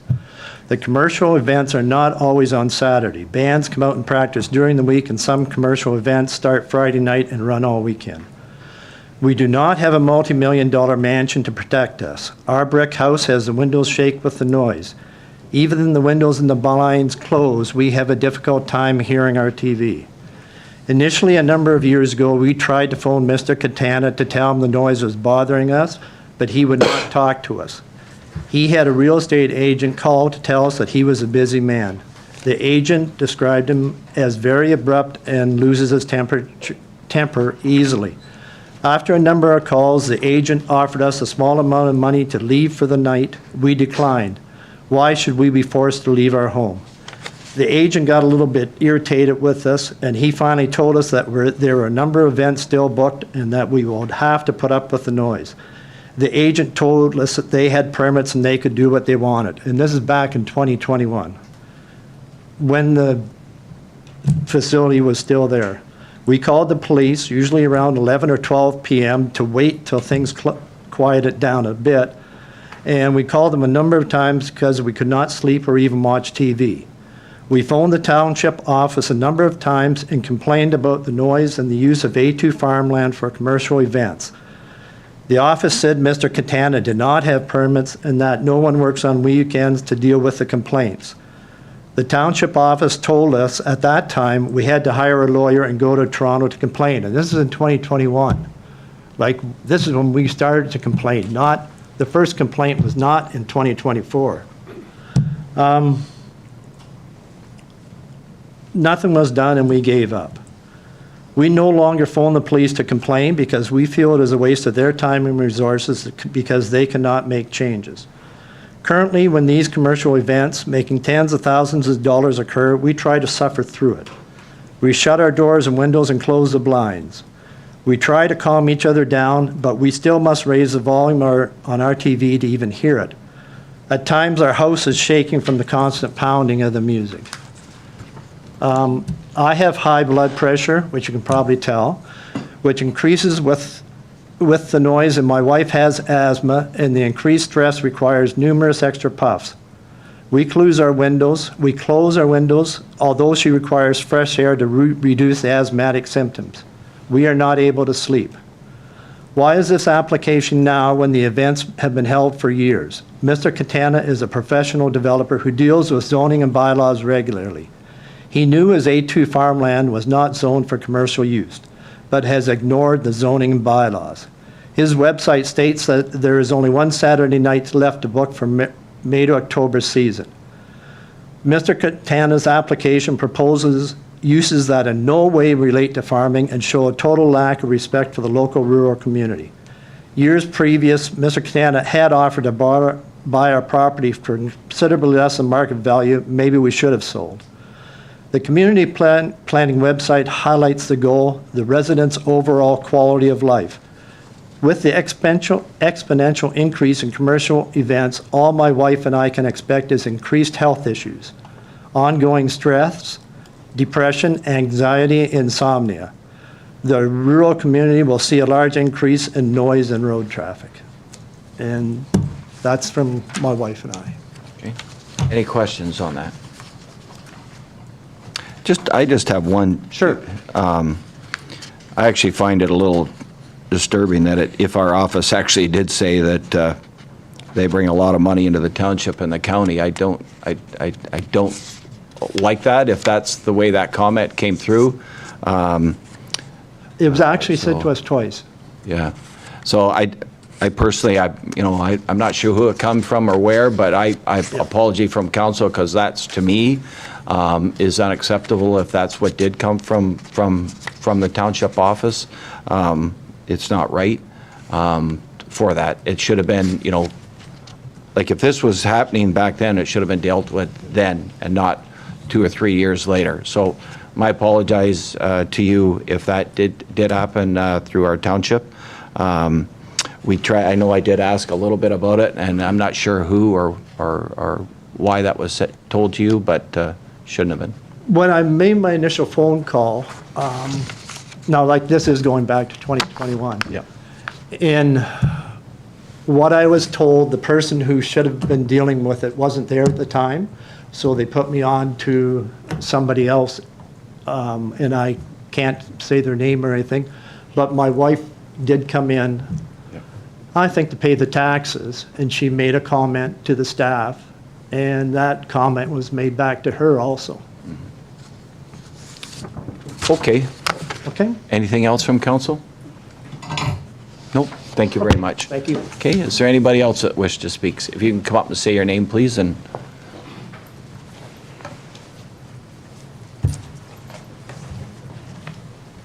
I'm Myra Livingston, and I also have a submission put together by myself and my husband and my 2 children who do live with us in the home. Is it loud enough? Can everybody hear her okay? Yep, okay. Okay. Mine's considerably longer. I have a little bit more recent information, so I apologize if I hope it doesn't drag on too much. Some of it has been covered already. Okay. But I'll go through it just so that I don't get confused. Okay. Okay, I'm responding to the notice of the application for zone change by Mr. and Mrs. Katana located at 935-929 Blenheim Road, sent out to specific property owners in this community. We did not receive notice of the proposed zone change. I have since learned that because our property boundaries are not within a specific range, even though we are very much affected by the business being run by these 2 neighbors, that we did not qualify to be made aware of the zone change scheduled for today. It can be assumed that many others who are directly affected by this proposal are also not aware of this event and the process required to address this. I was traveling. If I had been home earlier, I would have made a point of going around the community to make them aware, but I just came back a couple days ago, so I was limited. I was contacted by a neighbor. And I did mention that this matter seems to be pushed through at a very fast pace, but I do hear that, it has been addressed sooner than what I was aware of. We have grown up in this area and in this community. We have many decades of functioning as a close community where we respect each other's properties and lifestyles. After a brief absence of a few years, we came back to this community to build our home in 1991. Many of our neighbors, both on either side and across from us, as well as down in the village of Wolverton, have lived here for decades. There have been a few new families who have moved in who have adapted and aligned with the peacefulness of this community. Approximately 9 years ago, I wasn't sure of the exact timing, the Katanas started building their home. I do want to mention that it is a beautiful home. Notwithstanding, it's a gorgeous place. There have been many years of construction that has gone on to complete what they now have there. We have, as a community and as close neighbors, accepted what goes on into building a home. We also have a very good understanding of what agricultural zoning means. We have no issues with accepting what is involved and included in farming. I have spoken with various neighbors. There were still some along the way in the last few years that I have spoken about the concerns that we had while we were going through it. And I would like to address the one question which seemed to stand out. The Katanas would have had to have building permits for what is going on there on their property. How are those permits authorized if the township and county were not aware of what their future plans were? The entertainment industry on a commercial scale, and if they were, why were they able to pursue that when it is not zoned for that particular activity? We heard construction for months which would not be required to set up tents. We have witnessed numerous loads of concrete being delivered to the Katanas' address last fall. We would like to review the building permits issued to the Katanas. However, this was just something I put down, but it's not that, it's not required for the commercial venue business that they now have set up there. It is advertised as such without the appropriate zoning and is now almost fully booked from May to October. And I noticed on the one slide it does say October, however, it kept being mentioned May to September. This is obviously a classic case of misleading the public and their customers. Who would want to have their event interrupted by the police? If I was a bride, I would not.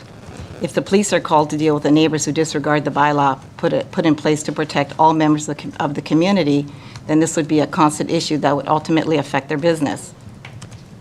This past year, we have had to put up with constant construction noise and the backup beeping of huge equipment which would start up before any of us were even awake. We would wake up to it. It would go on late into the night. At times, we have woken up at 12:30 a.m. and 1:30 a.m. to that same beeping. It was constant. We could not get away from it, and even with our windows closed and our AC on, we could not escape it. Over the past years of non-enforced zoning, we have been forced to endure the big parties which Kantanas have put on. The sound of music, the pounding of the drums, and then when the speeches start, we can hear exactly what they are saying, as if it is happening in our front yard. We are 2 fields over from where the commercial operation is set up. It is obvious that part of the reason for this is because the sound travels down the cliff to the river, and as we are so close to the river, it hits us full force. I have recordings of the level of noise that comes from their parties, from our front door, and I did quote a bylaw here.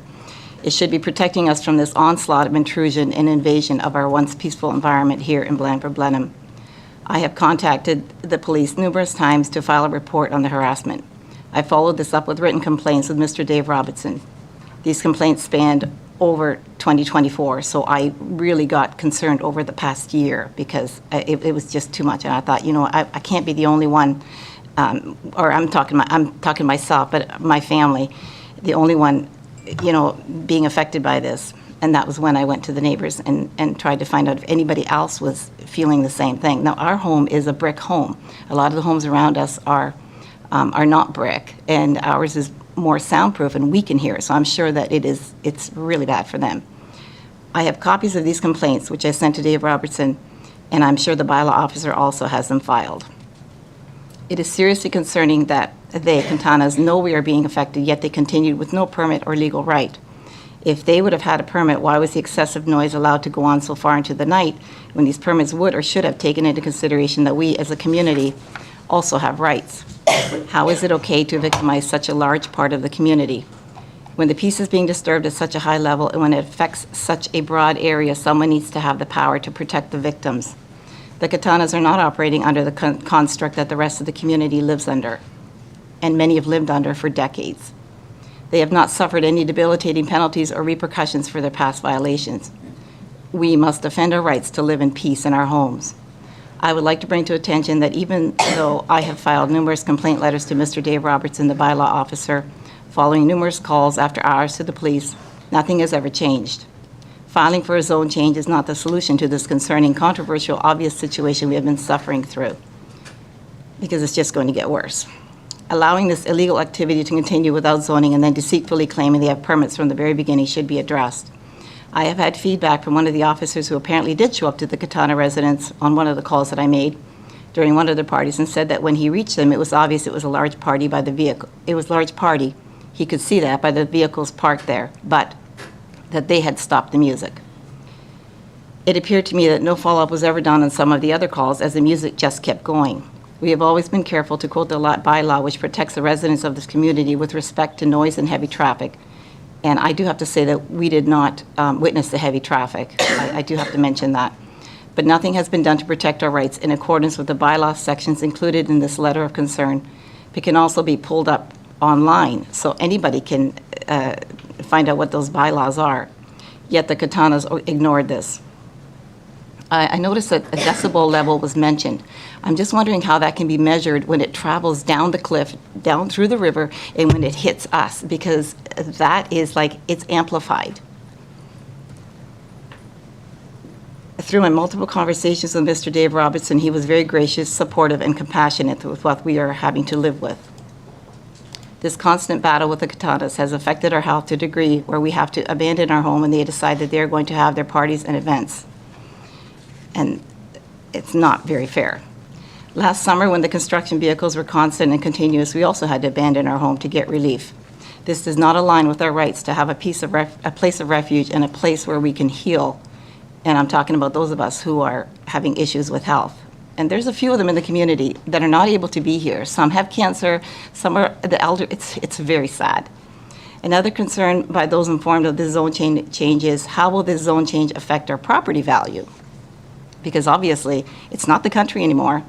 It's not the city anymore, because in the city it would be encased in a building, hopefully a soundproof building. It is very obvious that the Katanas are quite confident they are going to get their zone change, that their financial contribution to sections of the community would serve them well. They have built a huge city block, which, and when I say city block, I just mean for the country. What it does to even our landscape in the country is it doesn't belong in the country, which includes their commercial business with the confidence that what they have planned all along would be possible without first applying for a zone change. So they've set everything in place, and now they're applying for a zone change with no regard to the community and how their plans will affect not just agriculture farming residents, but also the residential area surrounding them. Wolverton is just across the river, and I know a few there that can hear the noise so loud that it is like it is in their very living room in the home in which they live. And some of those homes down there are not brick. We are located at 827381, which is just over the bridge, and we are surrounded by several properties very close to each other, which are all zoned residential, as is Wolverton. I have a sister who lives on Oxford Road 29, 807533. Their home is over 1 kilometer away from the Katanas. They are unable to be here for the zone meeting as they're traveling. They can hear the party from their farm, and the noise does not travel along the river to get to them.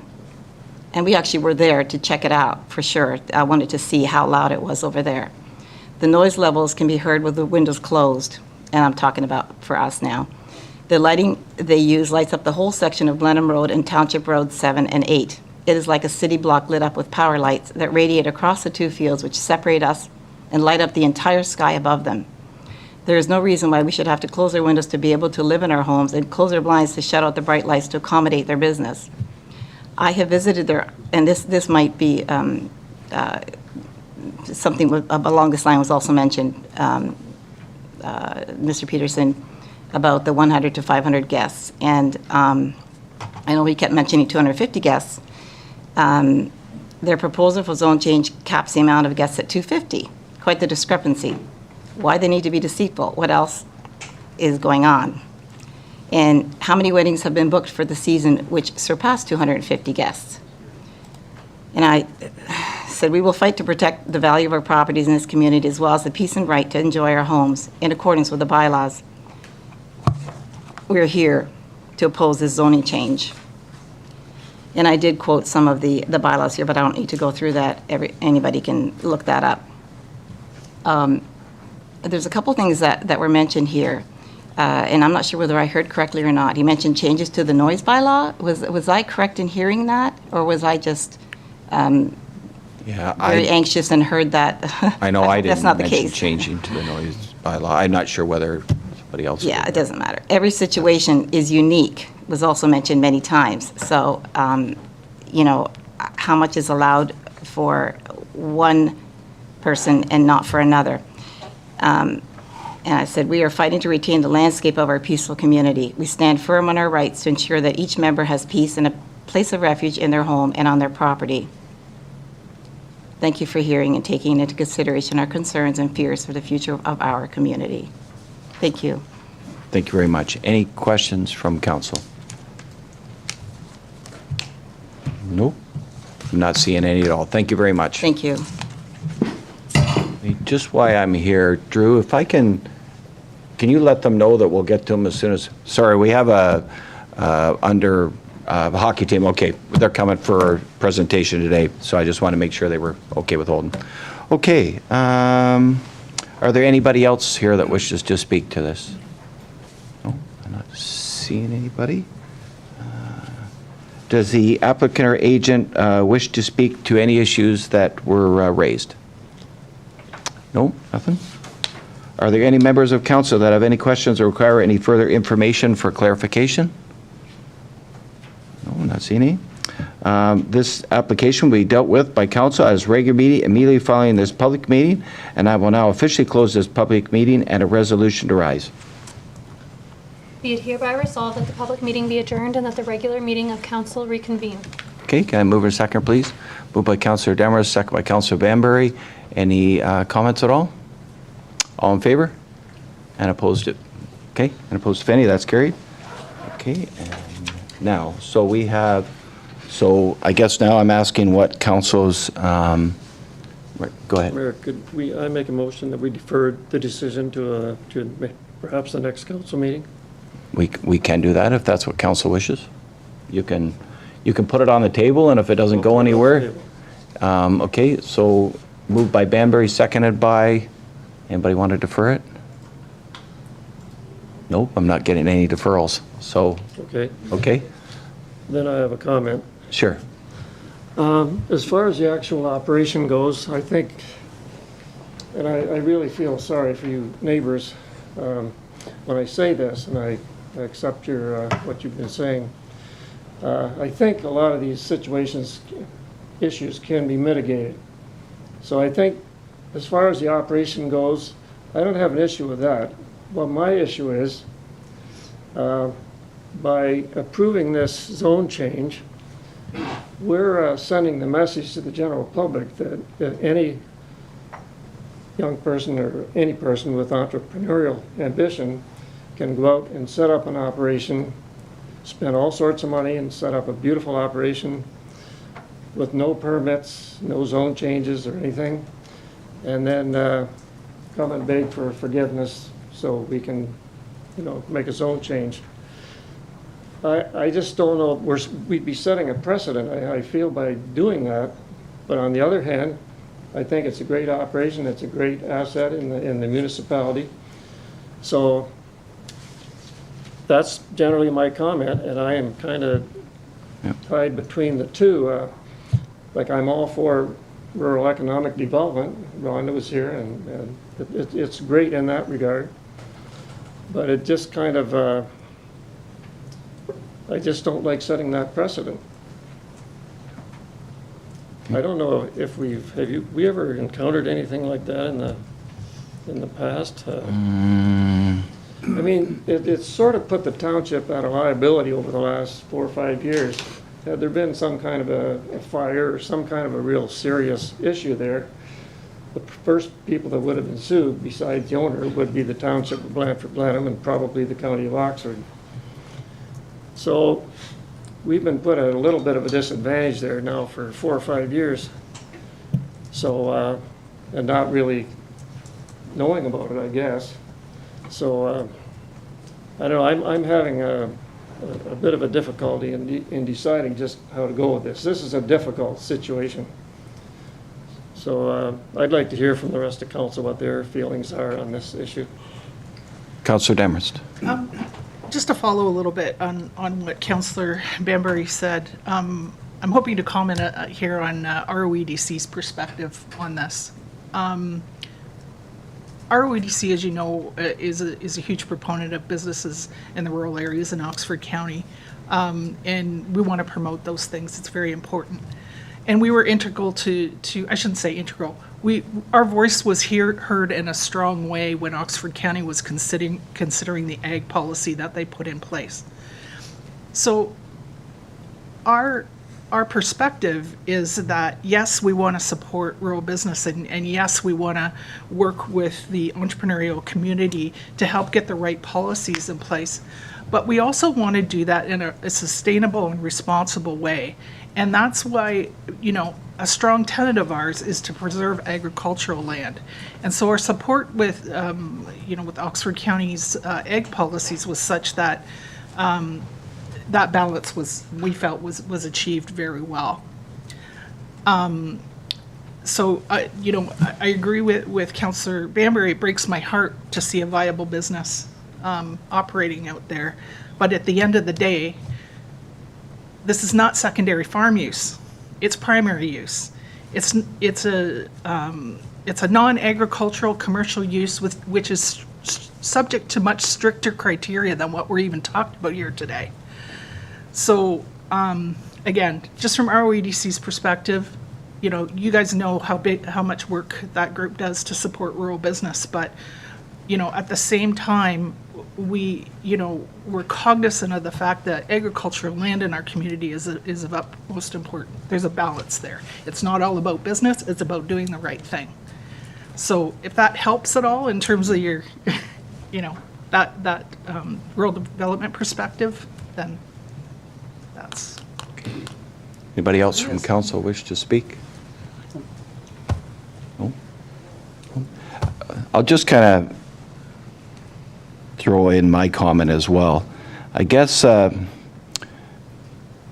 I look at this council, and Dustin can probably agree with me when I say this, is this council's been a very lenient council when it comes to any application that has come forward.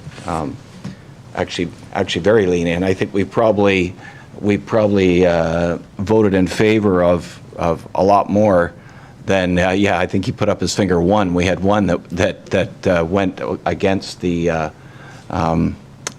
recommendation. So in saying that, the hard part I have with this is it's, you know, I'm all about business in our community, and I push it every week all over the place, trying to, whether it's at the 401 or wherever, I'm all for it. But in saying that, to me, it doesn't comply with the official plan. That's my opinion. And I don't think it meets the on-farm diversification. And, you know, in my notes, I went plus, plus, plus. There's so many things from, you know, I don't think the septic facility is legal, from the permanent structures to the noise to the residents to the, I think there's 9 fire-related issues, which I know there's been, you know, those things have been come forward as far as to comply to those. So in saying that, I'm going to support the recommendation from the planner. That's my opinion. Like I say, I think it's a great operation out there. I just don't think it's in the right location. I do tend to disagree with the planner when he says he thinks it should be in a village, because I'll be honest with you, I don't think it should be there either, where it's right in the village. That's my opinion as well. I know you and I, we don't always agree, but that's always our personal opinion. So that is my comment on it. So that's the way I'm going to go. So I too would like to support a business such as this in our community. However, I don't think it is in the right location and doesn't meet a lot of those official plans. And so I too will be supporting the recommendation of our planner. okay, I think that's I agree also. It doesn't go with the official plan either, so I think I'll, same with Tina and you as well. okay. Okay. All right. So just so that everybody understands, you're actually voting yes if you're voting no to turn it down, or no. Okay, you understand that? So the recommendation is to not approve it, so you're in favor of it if you're voting no. Well, I would be in favor of it with a number of conditions, Yeah. and they would be severe conditions. But, you know, I'm only one person on council, so that was mainly the reason I was hoping maybe to defer the decision to another meeting, so we could maybe come up with these. So I think what would happen here, it's whatever happens here with council's vote, it's going to go to Oxford County, and then it'll be Oxford County will have their say and vote, and then, is that correct? And then if the family wishes to, yeah.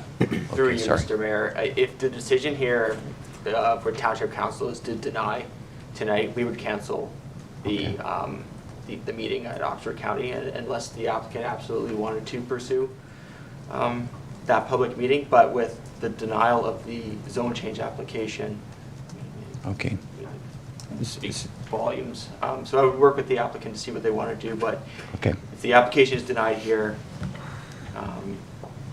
I would argue that I'm not sure there would be much of a point to go to Oxford County Council to deal with the OPA.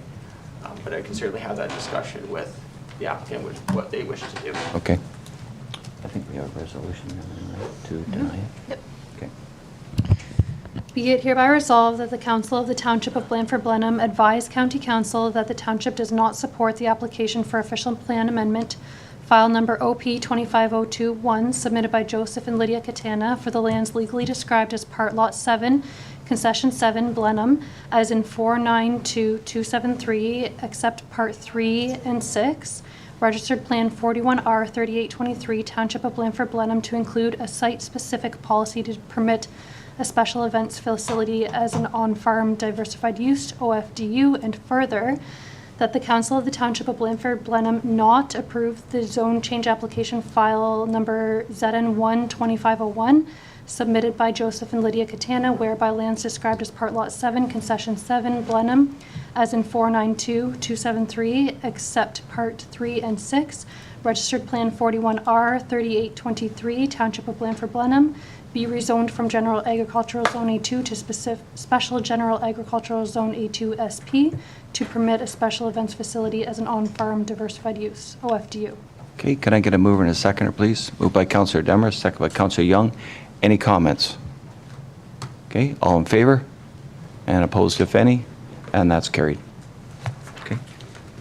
All right. I'm just going to have a question to it. Maybe I'll ask the chief building official. I'm sorry, I should have asked it beforehand. So since this has been denied, is that automatic right now? Is there a time frame? Or the appeal period, or how's that? I'll be reaching out to my consultant in about 4 minutes. Okay, And I'll get back to you. okay. I'll let you know. If you can attach that to all the There council. is a 20-day appeal period for Yeah. the planning decision. Yeah, I thought it was 20 days. I just wanted to make sure. Okay. Thank you very much. Okay. So I'm going to take just a quick break. We have a pile of hockey players going to come down, so I'll maybe take it just a break till we get them all in here, and we'll do their presentation. Okay?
Okay, I'd like to welcome you all for coming. This is our second year of doing this, and last year it went over very well. What I'll do is I'm going to call each one of your names up, and you'll come up and get the certificate from me up here. And parents, if anybody wants pictures, please feel free to come forward. Let me know when you're done, and we'll move on to the next. And then when we're all done, we have one person that's going to be Mayor of the Day, which I have right here in front of me, which I'll turn over so you can't see. At that point, I'll have you get to sit in this chair. and you'll be able to bang the gavel and read a little something off. So when we get to there, we'll do that. So anyway, we'll start right off, and I'll have, if somebody isn't here, I'll just keep it and I'll give it to one of the coaches. You can give it. So I think the first one is Alex Edit, and I don't think they're here, so I have that here. And the next one is Benji Kubasek.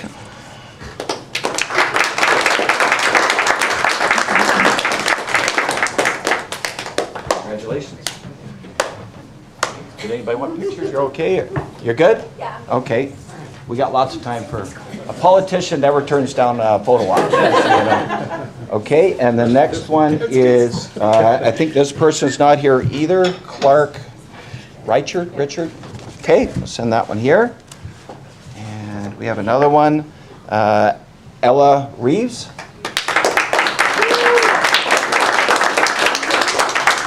You're more than welcome to come up if you want to take pictures too. That's totally fine. Congratulations. If you want to look over that way for pictures.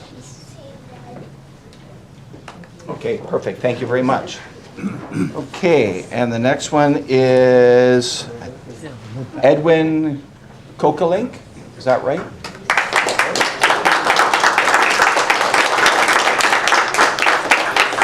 It's too bad you have that Montreal Canadiens hat on. They'll be golfing in another couple of days.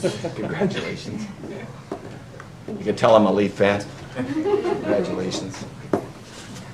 And Emmett Jones.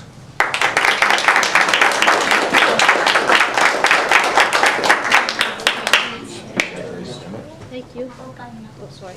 No worries. Did you get that? Yes. Okay. Allows for Okay. And Frankie Check.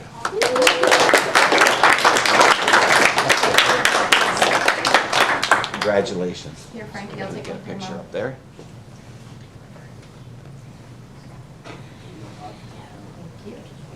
Okay, thank you very much. Okay, and the next one is Jackson Shuri. Not here? Okay. All right, and Jake Hamilton. I don't think that one's here either. Okay. James Kohler. Not here? Okay, and Nate Ellerman. Nope. I think that's everybody. Okay, all right. I understand, busy time. Nathaniel Hunter?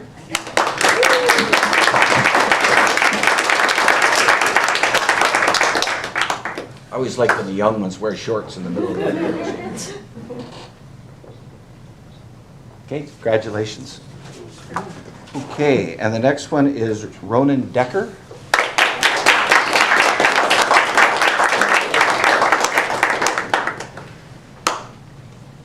Congratulations. Perfect, thank you. Okay, and Wade David. Not here. Not here? Okay. Okay, and Gordon Stephens.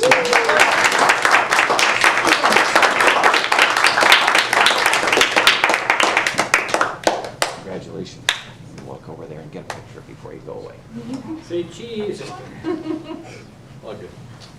Thank you. Okay, and then we have Henry Sargent.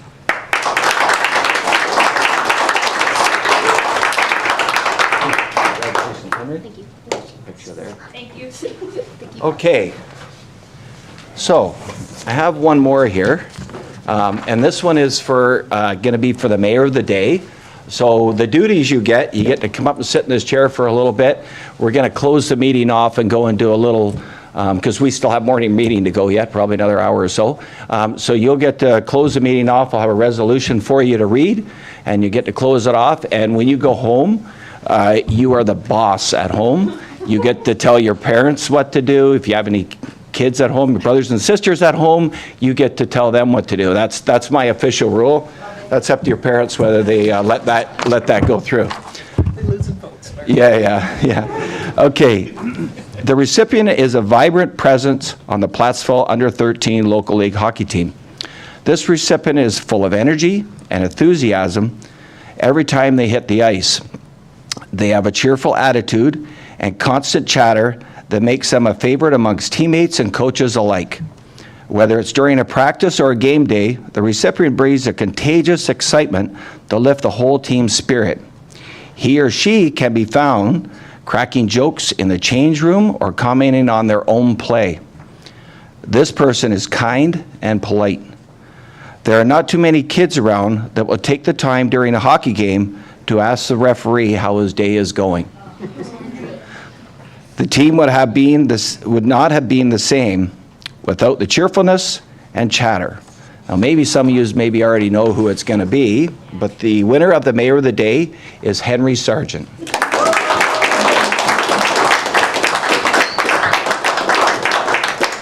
Second certificate. Thank you very much. Thank you. This is yours. Yay. You get to sit right in here. Have you got any orders before we get to?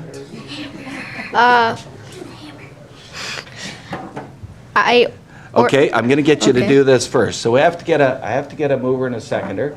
So we'll put down. I'll write. So I'm going to tell you. So I'll say moved by Banbury, seconded by Demarest, and you're going to read this right here. Okay. And then when you're done, give the gavel a good hit on the table and say we'll move on. Okay.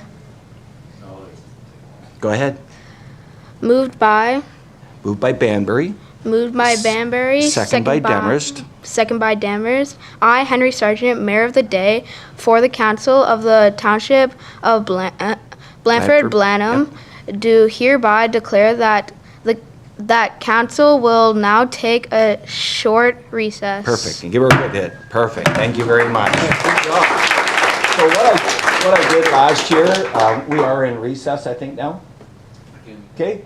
What we'll do is, what we did last time is we had everybody come up.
Yeah, we're on.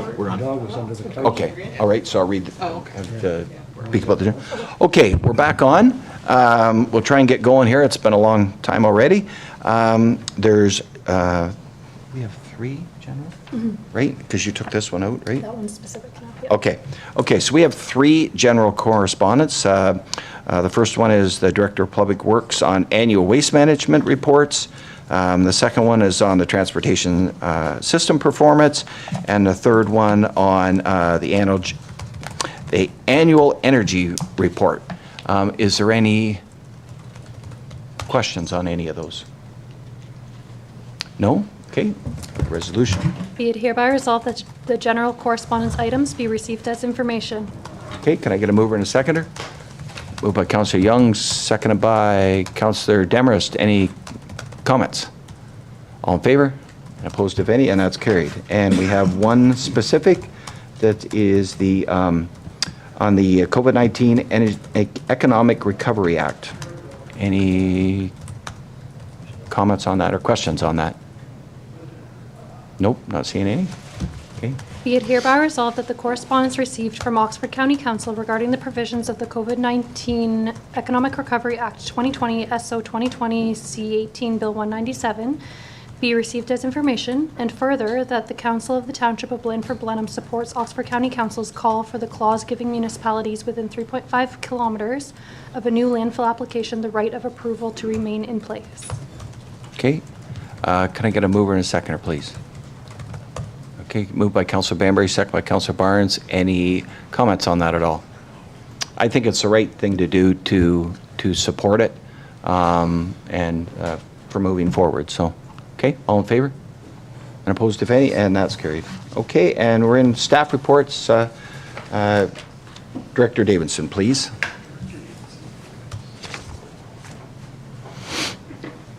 Welcome. Thank you, Mr. Mayor, Council. I'm here to present a report that we put together highlighting the events that happened in 2024. It's something that we had not produced before. I felt it was important to give everyone a snapshot of the previous year and use this as a kind of a template going forward, and we can improve as we go along. It's 11 pages. I won't go through every page and bore you like before. I will touch on some highlights which I think are important, and hopefully you have had the time to read through it, and if you have any questions at the end type idea. Incidents, we have gone up a little bit, 310 calls we had last year for our township. So, and unfortunately they are, as we will see in the second report, trending higher again this year on that front. A lot is staying the same as far as medical is a little bit higher, along with the MVCs and fire. Other, which we've highlighted in there, is kind of a broad spectrum, but the grass fires, the hydro lines down, the CO calls, that type of idea, kind of lumped into there, make up the majority, half of our call volume for those type of responses there. We do respond depending on the situation. We have different protocol, whether it's during the day with Brighton Plattsville, or it's a grass fire. We bring Princeton out with the Ranger, and that's been tremendously beneficial that way, because we've stopped driving fire trucks in fields and pulling hose through corn stubble and everything like that. So the Ranger has worked phenomenal that way. So instead of waiting for somebody to call for it, it automatically goes. Type idea if there's that type of call. 2 graphs put together there. So if they are a secondary station responding, it is an assistance call for them. So if you take the total calls for a station, we've broken it out how many times they're helping another station and how many times it's a call in their actual area. Attendance, we are daytime calls. It's not just in Blandford-Blenheim, but everywhere is a struggle bringing the numbers down a little bit. But our firefighters, because they train together now, because we're not afraid to call each other now, they do call a secondary station if required that way. Just a little synopsis of how we kind of figure out for the budget for wages, which helps us out a little bit, is how many hours we do spend for actual on-call So the last 4 years are put there for you. Dollar loss because of fires is kind of staying par for the course with the construction costs, the values of the homes and everything. Our residents are doing a very good job on fire prevention. So our fires, actual structure fires are low that we're responding to, so that's good. And speaking to that point, our firefighters are out in the public doing the events there. You'll see them at the fairs, open houses, and as been mentioned before tonight, at the farm show. And we always have messaging on our boards, but again, as council knows, we'll be upgrading those to the digital ones so we can put multiple messages out there at the same time. So that's excellent there. Fire inspections, that's one area that we have really tried to hone in on and improve on there. You'll see, well, how are you getting better if your numbers are going down for the last year at 13? But it's really working with the commercial establishments and creating these plans, and there's some back and forth that way and helping create that plan. So anywhere that you see is a public access, you think it needs that fire inspection. So yeah, it might only be 13, but we're really crossing all the T's and dotting the I's before we move on to the next one instead of just skimming it over. So really working well on that area. Council knows about the camp. Just a side note on that, I'm happy to say it is full again this year. We have the 20 participants all registered and lined up on that front. So looking forward to that one again. Motor vehicle collisions, if you are a non-resident and you have motor vehicle collision, it is in our bylaw to charge them a MTO rate, and this year it is at $570.50 per truck per hour.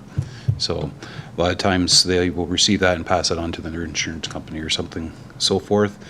Unless it's on the 400 series highway, that goes directly to the province. The bill goes to the province that way. Burn permits, as you can see, 348 of them. Residents are very good at this now. We only had 10 calls for unauthorized burns last year, which is amazing. Years gone past, it's been almost the other way around. So commend the residents for that area of it. Training, we speak to this a lot, but I think maybe the takeaway from this is the number that we see of firefighters that come out for training, that we've implemented a better structure, more formulated plan when you come to training. Before, in 2022, for example, 10.54, we've brought that all the way up to 12.23. And I think that's strictly because they know what's going to happen at training, they're excited about it, and they come prepared. So that's working well as far as the training end of it. Our complement right now is there. We did have 12 in Bright, and we're down to 9 at the moment, with a couple people moving away, changing. But Drumbo, Plattsville, and Princeton are at 19 right now for a full complement. That's a full complement at our stations. You know about the automatic or the agreements that we have with the 4 with Wilmot, North Dumfries, CZT, and Brant. Wilmot we brought to council last year, currently working with North Dumfries right now, and EZT will be our next one on that front. Along with all of that goes on, we have the community risk assessment down here that was brought to council last year as well. That was a requirement under the regulation, and then every 5 years it has to come back, but then every year we have to just go over it once too. So that was brought forward. The big thing, and thanks to council for the support and everything, I know there was some back and forth, was we do have a aerial apparatus on order for the first ever for Blandford-Blenheim. So, and as far as we know right now, everything's still on track. So hopefully the calmer waters are ahead when that arrives. So nothing has changed on that front. Everyone asked for an update, and right now no news is good news on that area there. And another big one was firefighter health and safety. As you know, we completed the renovations at Plattsville and Drumbo, and the big takeaway from that, along with the firefighter safety, is just the firefighters feel valued out of it, and that council gave them that ability to have that where they're taking health and safety seriously, and I know they all very, very appreciative of going that route, so thank you for that. Bylaw service, as you know, we do have a bylaw officer, and he attends. Now, with his, when we do receive a complaint, it must be a written complaint filled out properly.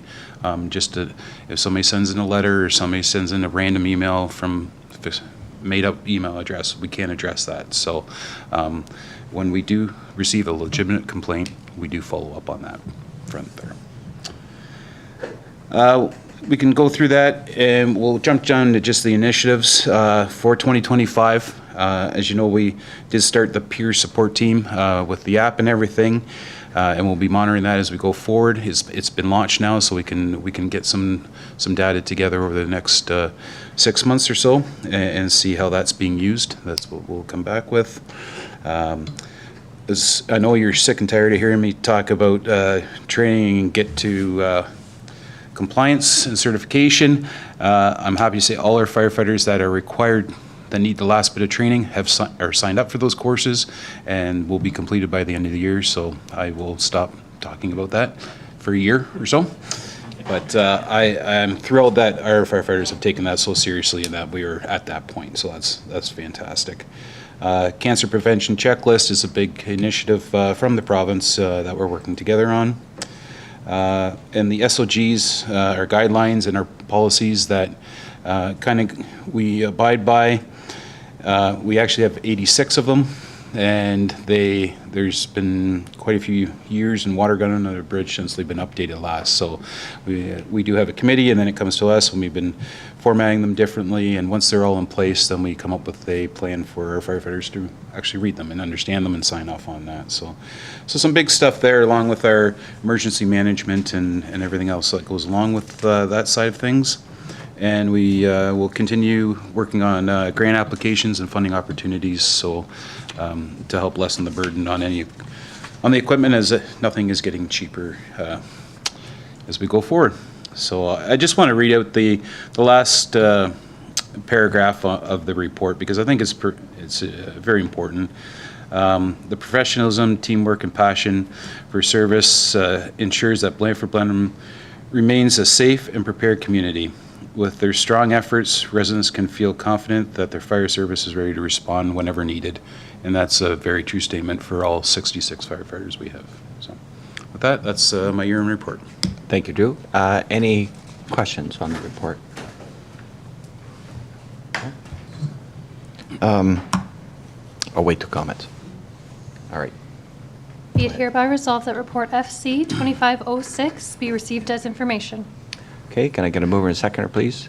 Moved by Councillor Young, second by Councillor Demarest. Now, comments. Go ahead. I already had mentioned this to Drew, but I really like this report. It's nice to see it as a whole picture.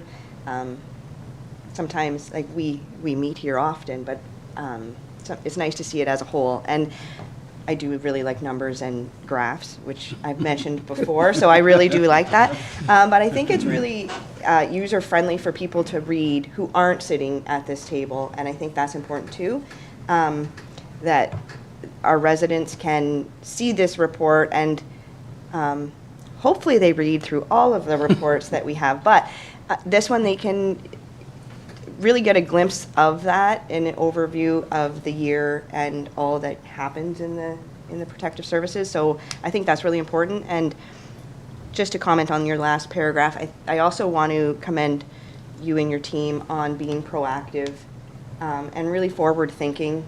And I think I value that, and I think it's important for our community to maybe see how we can keep moving things forward and do things better. So, thanks.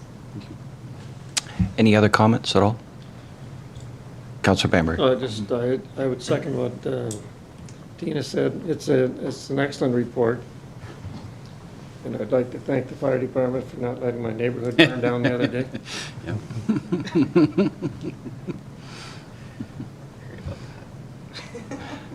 So I There was a fire, that's. Yeah. I do have a comment. Not sure if a question will come out of here, but I do have a comment. I'm a little concerned with the numbers in Bright now, back down to 9 again. That's got to be getting one of our lowest points that we've had. Is there any concern of any of those 9 retiring or moving on as well? Do you know?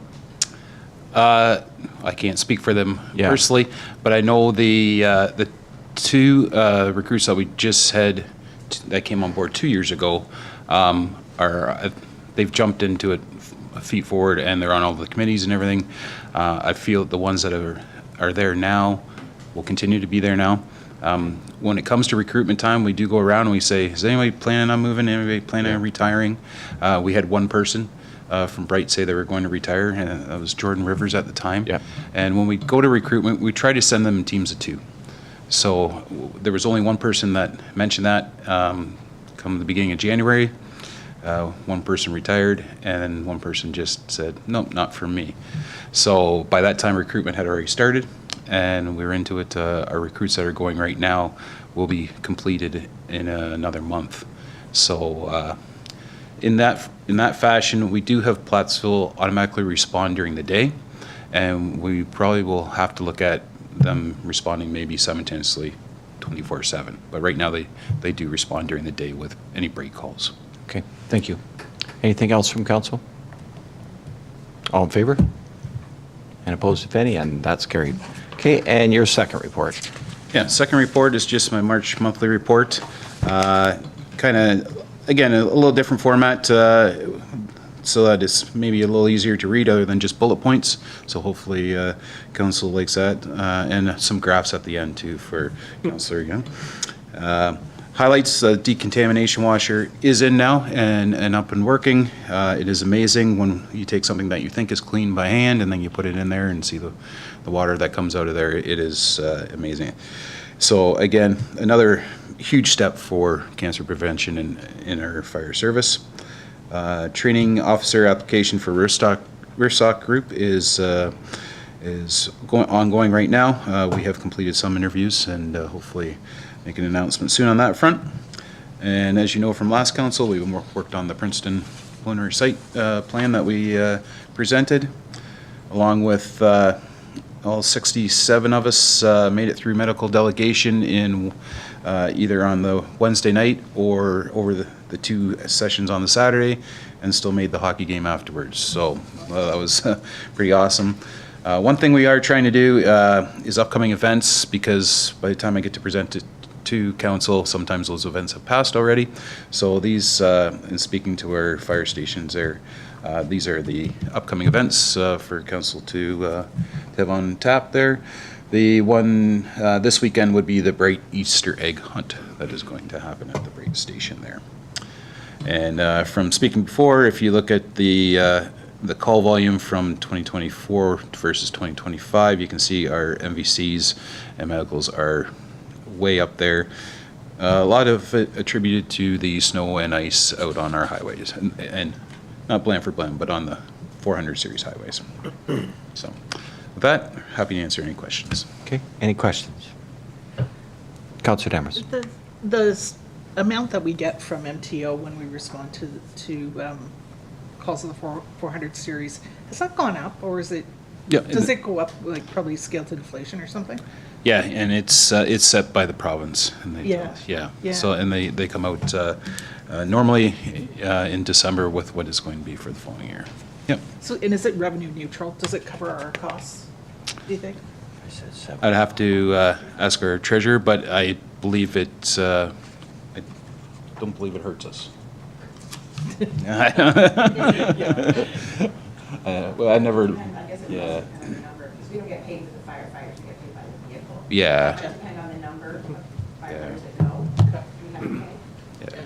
I know a few years back, there was some momentum on pressuring the province to be a little more generous because a lot of municipalities along the 401 corridor didn't feel like that it was, really paying the bills for. Yeah, the spot where we have trouble with, and they're working on it, is when you get called to a truck on fire and you get there and it was some overheated brakes and you don't do anything. So non-assessment calls, where you can't bill anybody for it.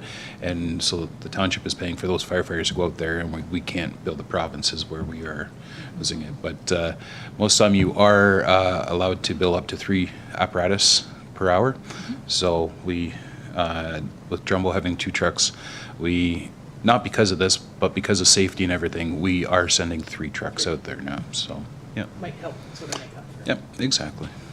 Yep. Thanks. Good to have that blocker out there anyway. Oh, absolutely. Yeah, for sure. Okay, anything else from council?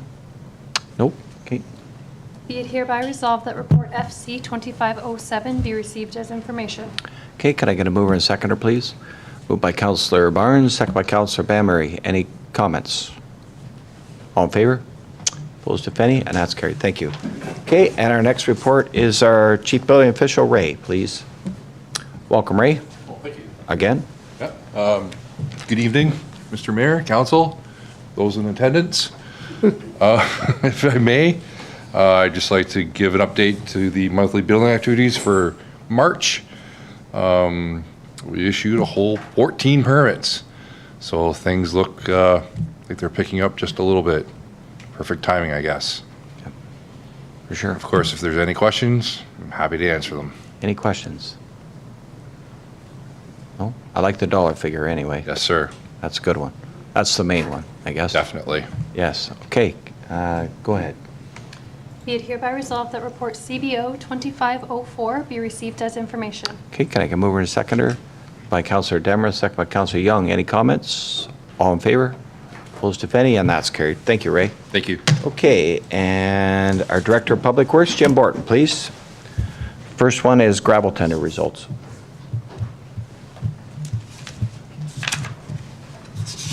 Evening, Council. Welcome. So the first is the gravel tender results. Roth Sand and Gravel are the low at $12.25. If you remember, we made the adjustment to our gravel. We used to do it in 2 phases. We're doing it in 3. Evened out our tonnage at approximately 18,000, which is what the tender was for. Again, using bids and tenders, we saw good traction through there. We did receive 4 bids. First 2 very competitive. Second 2 represent more what others are seeing. So we should be very fortunate in the ones that we have received. I look back at previous and we're seeing 2022 pricing, which is really good.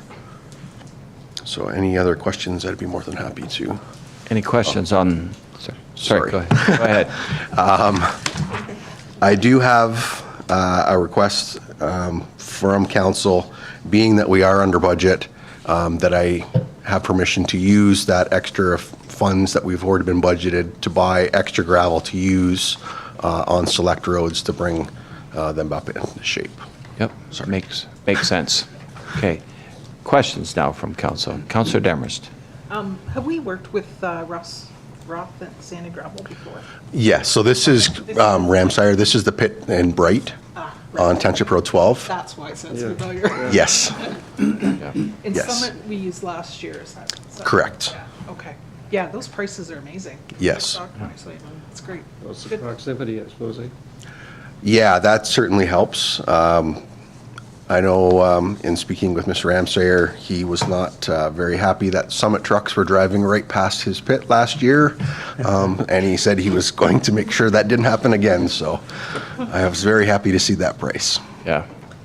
Yeah, I'm glad to see that we're getting a local pit in our own township. Yes. Coming in at $12 and something a ton is pretty good. Yes, Yep. very good. Yeah, I'm as well. I always like to support local. It's great that the price come in as low as it is. When I look at the upper price, that's got to be in pavement, almost in pavement price. So I sometimes I wonder if people just put in high quotes just to keep their name on the list kind of thing, and hope maybe they're the only one. Maybe, I'm not sure, but anyway, okay. have a resolution then, I guess? Be it hereby resolved that report PW 2505 be received as information, and that council accepts the tender submitted by Ross Roth Sand and Gravel Limited for the supply, crushing, and placement of approximately 18,000 tons of granular A at a unit price of $12.25 per ton, and further, that council directs the Director of Public Works to use the remaining $62,500 in the 2025 gravel budget to purchase an additional approximately 5,000 tons of granular A from Ross Roth Sand and Gravel Limited to be used on the township road infrastructure. Okay. Can I get a mover and a seconder, please? Moved by Councilor Barnes, second by Councilor Demarest. Any comments? All in favor? And opposed, if any, and that's carried. And your second one on surface treatment, it's good news too. It is very good news as well. So yes, this is the results from the surface treatment tender. This was a joint tender with the other Oxford municipalities that wanted to participate, as Wilmot Township. We have in the budget this year for our fiber mat, which we do every 7 years, Oxford Waterloo Road from Washington to Trustler, Township Road 5 from Blenheim Road to Trustler, Canning Road to Township Road 3, from Township Road 3 to Highway 2. As well, to the Township of Wilmot, we'll be converting the section of Oxford Waterloo Road from Washington Road to Hofstadter Road. They will be administering that contract. However, we do, as part of our agreement with them, share a 50-50 cost savings, as well as the fiber mat on Oxford Waterloo that our township is administering is also a 50% cost sharing for Wilmot. My apologies, the second half of the report, I'm not sure what happened. We'll blame it on cyberspace, but the handout that we got at the beginning of council breaks down our costs that we received in the tender. So you'll see right at the very top there, the double surface treatment at $9.34 a meter is only a 55-cent increase, and our fiber mat cost of $6.59 is only a 10-cent increase over our 2024 pricing. When I spoke to the contractor about that, a lot of it was carbon prices or the carbon tax, as well as right now the barrel of oil is a little bit lower as well, so they were able to also give us some good pricing. So what I am proposing is that we do all of the work, and it would also allow us to pull Blandford Road, which would be a conversion from gravel to double surface treatment. We have this in our 2026 budget. With the amount that it comes to and what we had budgeted, by pulling that forward and doing it in 2025, we are still actually below what I had budgeted. So we would still have a 54,000 surplus in the reserve, and that would allow us to pull that forward, which will allow us in 2026 to also look at moving other roads forward as well if council wishes. Okay. Just for clarification for Township 2, that Blandford Road is the piece that goes up to Ratho, in case you didn't know where that was, but that's what that'll be, that stretch from the Bright Road up to the corner in Ratho. So, any comments on that, or questions on that, I should say? Nope, it's another good news, for sure. I did talk to, I look at next year, and when we're getting these really good prices, both in the gravel and in this, I actually, I wondered if there was any way we could pre-approve something for next year on our plans of doing roads, but I'm not sure how I know we run our procurement policy, but I'm not sure how that would look on it. So anyway, we'll leave it at that, but I want you to know I did have those discussions a little bit on whether we could do something for next year. So, okay, anything else from council? Okay, go ahead.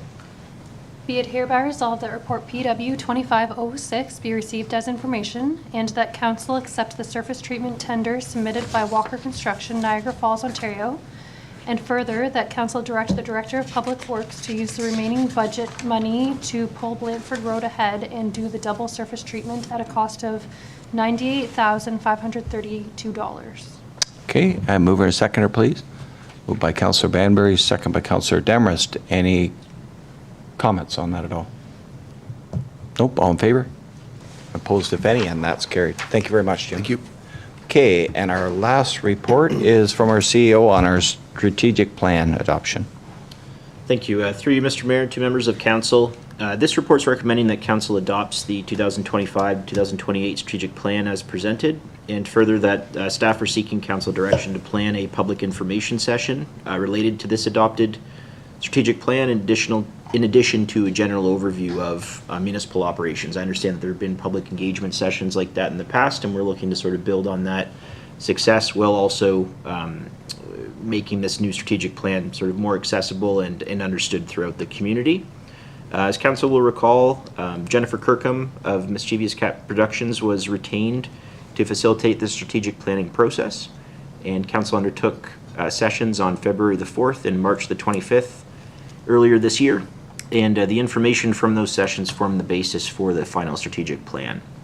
So following finalization and approval of the strategic plan, some of the key next steps include development of departmental business plans, identification of key deliverables, sort of both corporately and at the departmental level, integration of this information into the annual budget process and work planning. We'll be producing mechanisms for monitoring and reporting based on the strategic plan framework and those specific deliverables identified within it. And finally, communication and engagement of this plan. So it'll be shared internally with staff and externally with the community to reinforce collective ownership and understanding of municipal priorities. Just quickly through the financial implications, this plan will serve as a foundational document when we're speaking of future operating and capital budget decisions. It's something that we hope to, is a living document that we'll continue to bring back just to ensure that it remains relevant. And then finally, I should note that the facilitation services had a total budget impact of less than $2,000. So there was some staff time that was used for the plan, but overall, we think it's pretty good value for what we ended up with. So that strategic plan, I'm not going to go through the specific sections. It's appended to this report, but again, following council approval, we look forward to sort of reformatting it in a way that's visually appealing and making it available to the public for future discussion. That said, happy to answer any questions. Any questions from council on it? Another good news for us. I'll be glad to get this done and able to follow up on it, especially budget times. It'll be a lot handier for staff and for council at budget times. So, okay, go ahead. Be it hereby resolved that report CAO 2510 be received as information and that council adopts the 2025 to 2028 strategic plan as presented, and further, that council directs staff to plan a public information session relating to the adopted 2025 to 2028 strategic plan, in addition to general overview of municipal operations. Okay, can I get a mover and a seconder, please? Moved by Councillor Young, second by Councillor Demarest. Any comments? All in favor? Opposed, if any, and that's carried. Thank you very much. Okay, moving along here, reports from council members. Anything at all? Yeah, I'll mention the Lions event. I know I've mentioned Yep. it before, but it's this weekend. Friday, Saturday, and Sunday, we're collecting. Thursday, Friday, Saturday. Sorry, Thursday, Friday, Saturday. We are, aren't we collecting on Sunday too? Nope. No? Okay. We're collecting waste electronics and metal and for recycling. And on Friday, there's an auction, lots of great business sponsorship from all over the community. A lot of cool things are going to be auctioned off on Friday, so it'll be a lot. It's always a lot of fun. We always get a lot of people out. So if you're around on Friday, yeah, come by. It'll be fun. Yep. A lot of Advil and Tylenol for me after it's over. Oh yeah, me too. Also, the Heritage Society will be there selling pies and cookies and all that stuff. So Yep. it's going to be great. Okay. Anything else? Is On it? Friday at 10:29. Yes, That's when I was the gonna- auction starts. Yes. Okay, I'll try to be there a minute early. Yeah. And they're on the dot. Yes, they are. Okay, and just the one other thing that that Drew mentioned was our Bright Easter egg hunt from 11 to 1 at the Bright Hall on, I think that's Sunday, I think. Right? Yes. And I believe there's Plattsville too? Plattsville on Friday. I don't know the time. Okay. Check social media. I know it was on there. I forgot to write it down, so. Okay, anything else? Nope. Any unfinished business, motions, notice of motions, new business, closed session, nothing? Bylaws. Be it hereby resolved that the following bylaws be now read a first and second time. A, 2493-2025, a bylaw, being a bylaw to provide for an interim levy of the actual cost of the work of the construction of Phase 3 of the Princeton Drainage System 2022 project as provided for in bylaw 2313-2022. And B, 2494-2025, being a bylaw to confirm the proceedings of council. Okay, can I get a mover and seconder, please? Moved by Councillor Banbury, second by Councillor Barnes. Any comments, questions? Nope. All in favor? Opposed, if any, and that's carried. Okay, go ahead. Be it hereby resolved that the following bylaws be now read a third and final time. A, 2493-2025, being a bylaw to provide for an interim levy of the actual cost of the work of the construction of Phase 3 of the Princeton Drainage System 2022 project as provided for in bylaw 2313-2022. And B, 2494-2025, being a bylaw to confirm the proceedings of council. Okay, can I get a mover and seconder, please? Moved by Councillor Demers, second by Councillor Young. Any comments or questions? All in favor? Opposed, if any, and that's carried. And I've been just informed that the Bright Easter egg hunt is Saturday. Okay, just to correct that. Okay, and adjournment to next meeting. Whereas business before council has been completed at 6:42 p.m., be it hereby resolved that council adjourn to meet again on Wednesday, May 7th, 2025 at 4 p.m. Okay, can I get a mover and seconder, please? Moved by Councillor Barnes, seconded by Councillor Banbury. Any discussion or questions or anything? You're ready to go? All in favor? Should we really adjourn? Opposed, if any, and that's carried. Thank you, council. Good meeting.